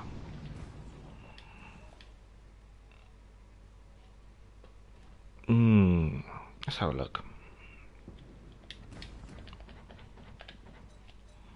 25%. But you could see from 2 torpedoes I took 44,000 damage, and because I took them on the broadside, even though I do take 25% reduction, if you take a torpedo on your side, it does count as citadel damage, and therefore you can't repair it. So it's reduced, but it still bloody hurts.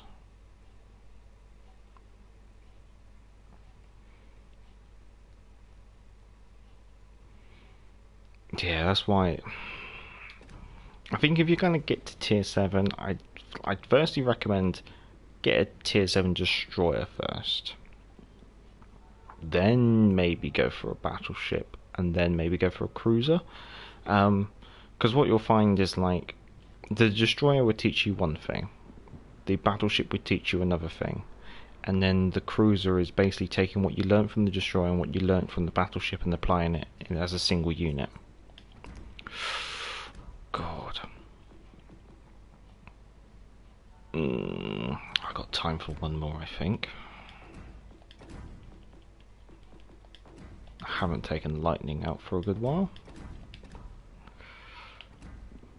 The good old L-class destroyer.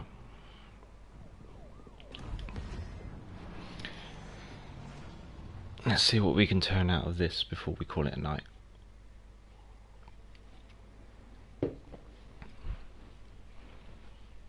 Because that's one thing I've noticed, is you're not seeing many destroyers at tier 7, and when you do, it's usually Udachis.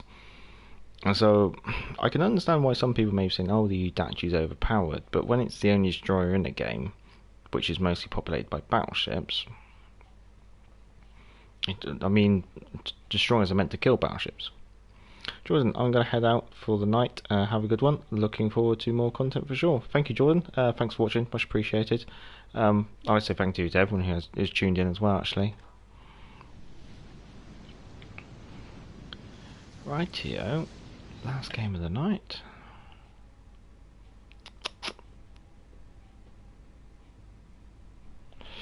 I'm thinking head over to that side of D, and then I'll work out what to do, whether to push into B or whether to push C. I'm located, so that can, or that could be any of their destroyers, because all their destroyers come with RDF.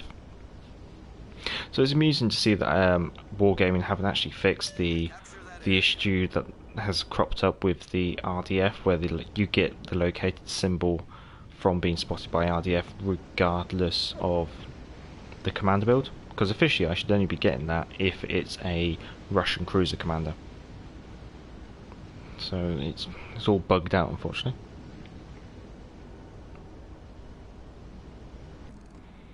Bismarck is breaking away. Bismarck is working solo. It's the Jean Bar that is working with a Udachi. So who's following me in? York and a gun Eisenhower. Okay. And they've only got one cruiser. Jesus. And it's okay, yeah, it's a radar cruiser, but only the one. Seriously. This is why I know it's a bit more complicated than this, but I do like to refer to this game as being like rock, paper, scissors.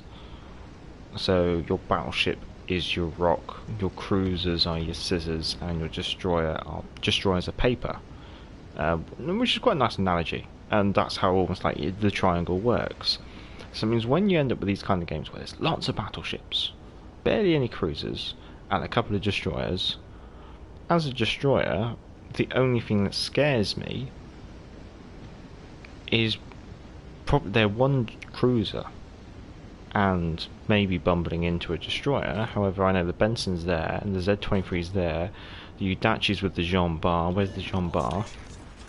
Jean Bar is in the centre as well, so that probably means the Udachi's there as well.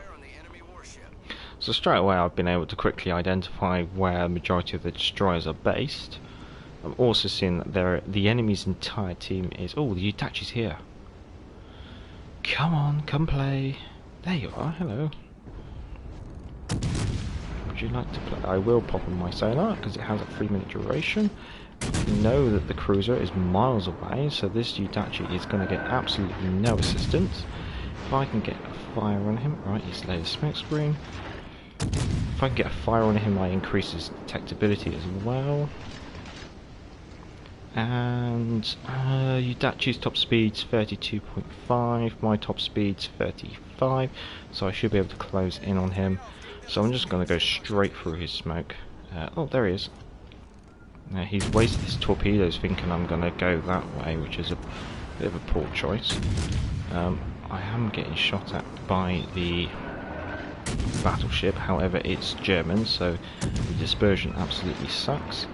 I'm now within sonar range of the Udachi, so what I'm going to do is I'm going to steal the Udachi's smoke and actually shoot him for it. So thanks for the smoke, Udachi. And that's why I don't think the Udachi's overpowered. This is the thing, I've done that to so many of them that they don't concern me.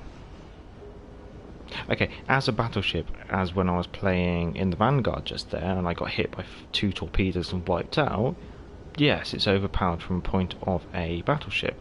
However, playing as a destroyer or a cruiser, Udachis are just... they're lunch.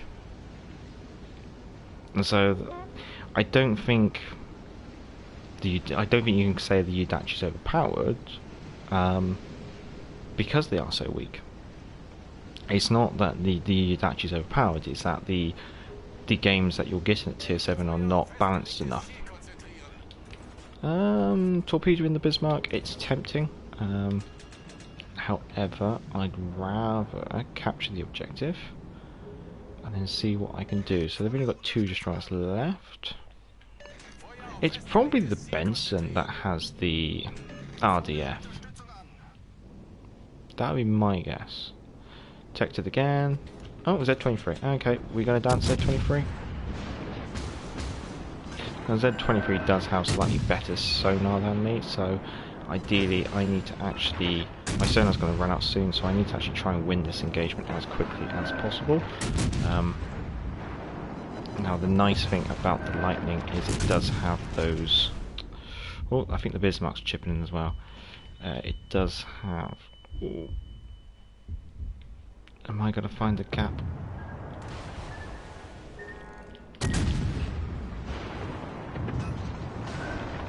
Just got to see if I can finish him off, because I think this is the end, chaps. I don't think I've been able... Oh, I got him. So I managed to kill 2 of the destroyers on their team. Okay, I've lost myself, but I think I've pulled my weight there. Shame I couldn't get the objective at the end of the day.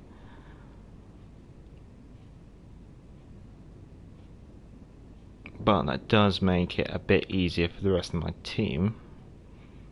It's a shame that we lost our other 2 destroyers. Oh well, gentlemen, I don't think there's any point in spectating this game. I think things are just going to go pop one after another. They're all really weak, and this Eisenhower is too far out to really help with the rest of the team. Well, I'd like to say thank you to everyone who has watched this. It's been much appreciated. This was a completely on the spur moment stream, and we're 3 hours and 20, so a little bit longer than I wanted to go, but it was all good fun. I hope you all enjoyed it. I'm just going to strip all this off, and then I'll let you all go. Thank you for watching. I've been the Gavin Major, and back to the port.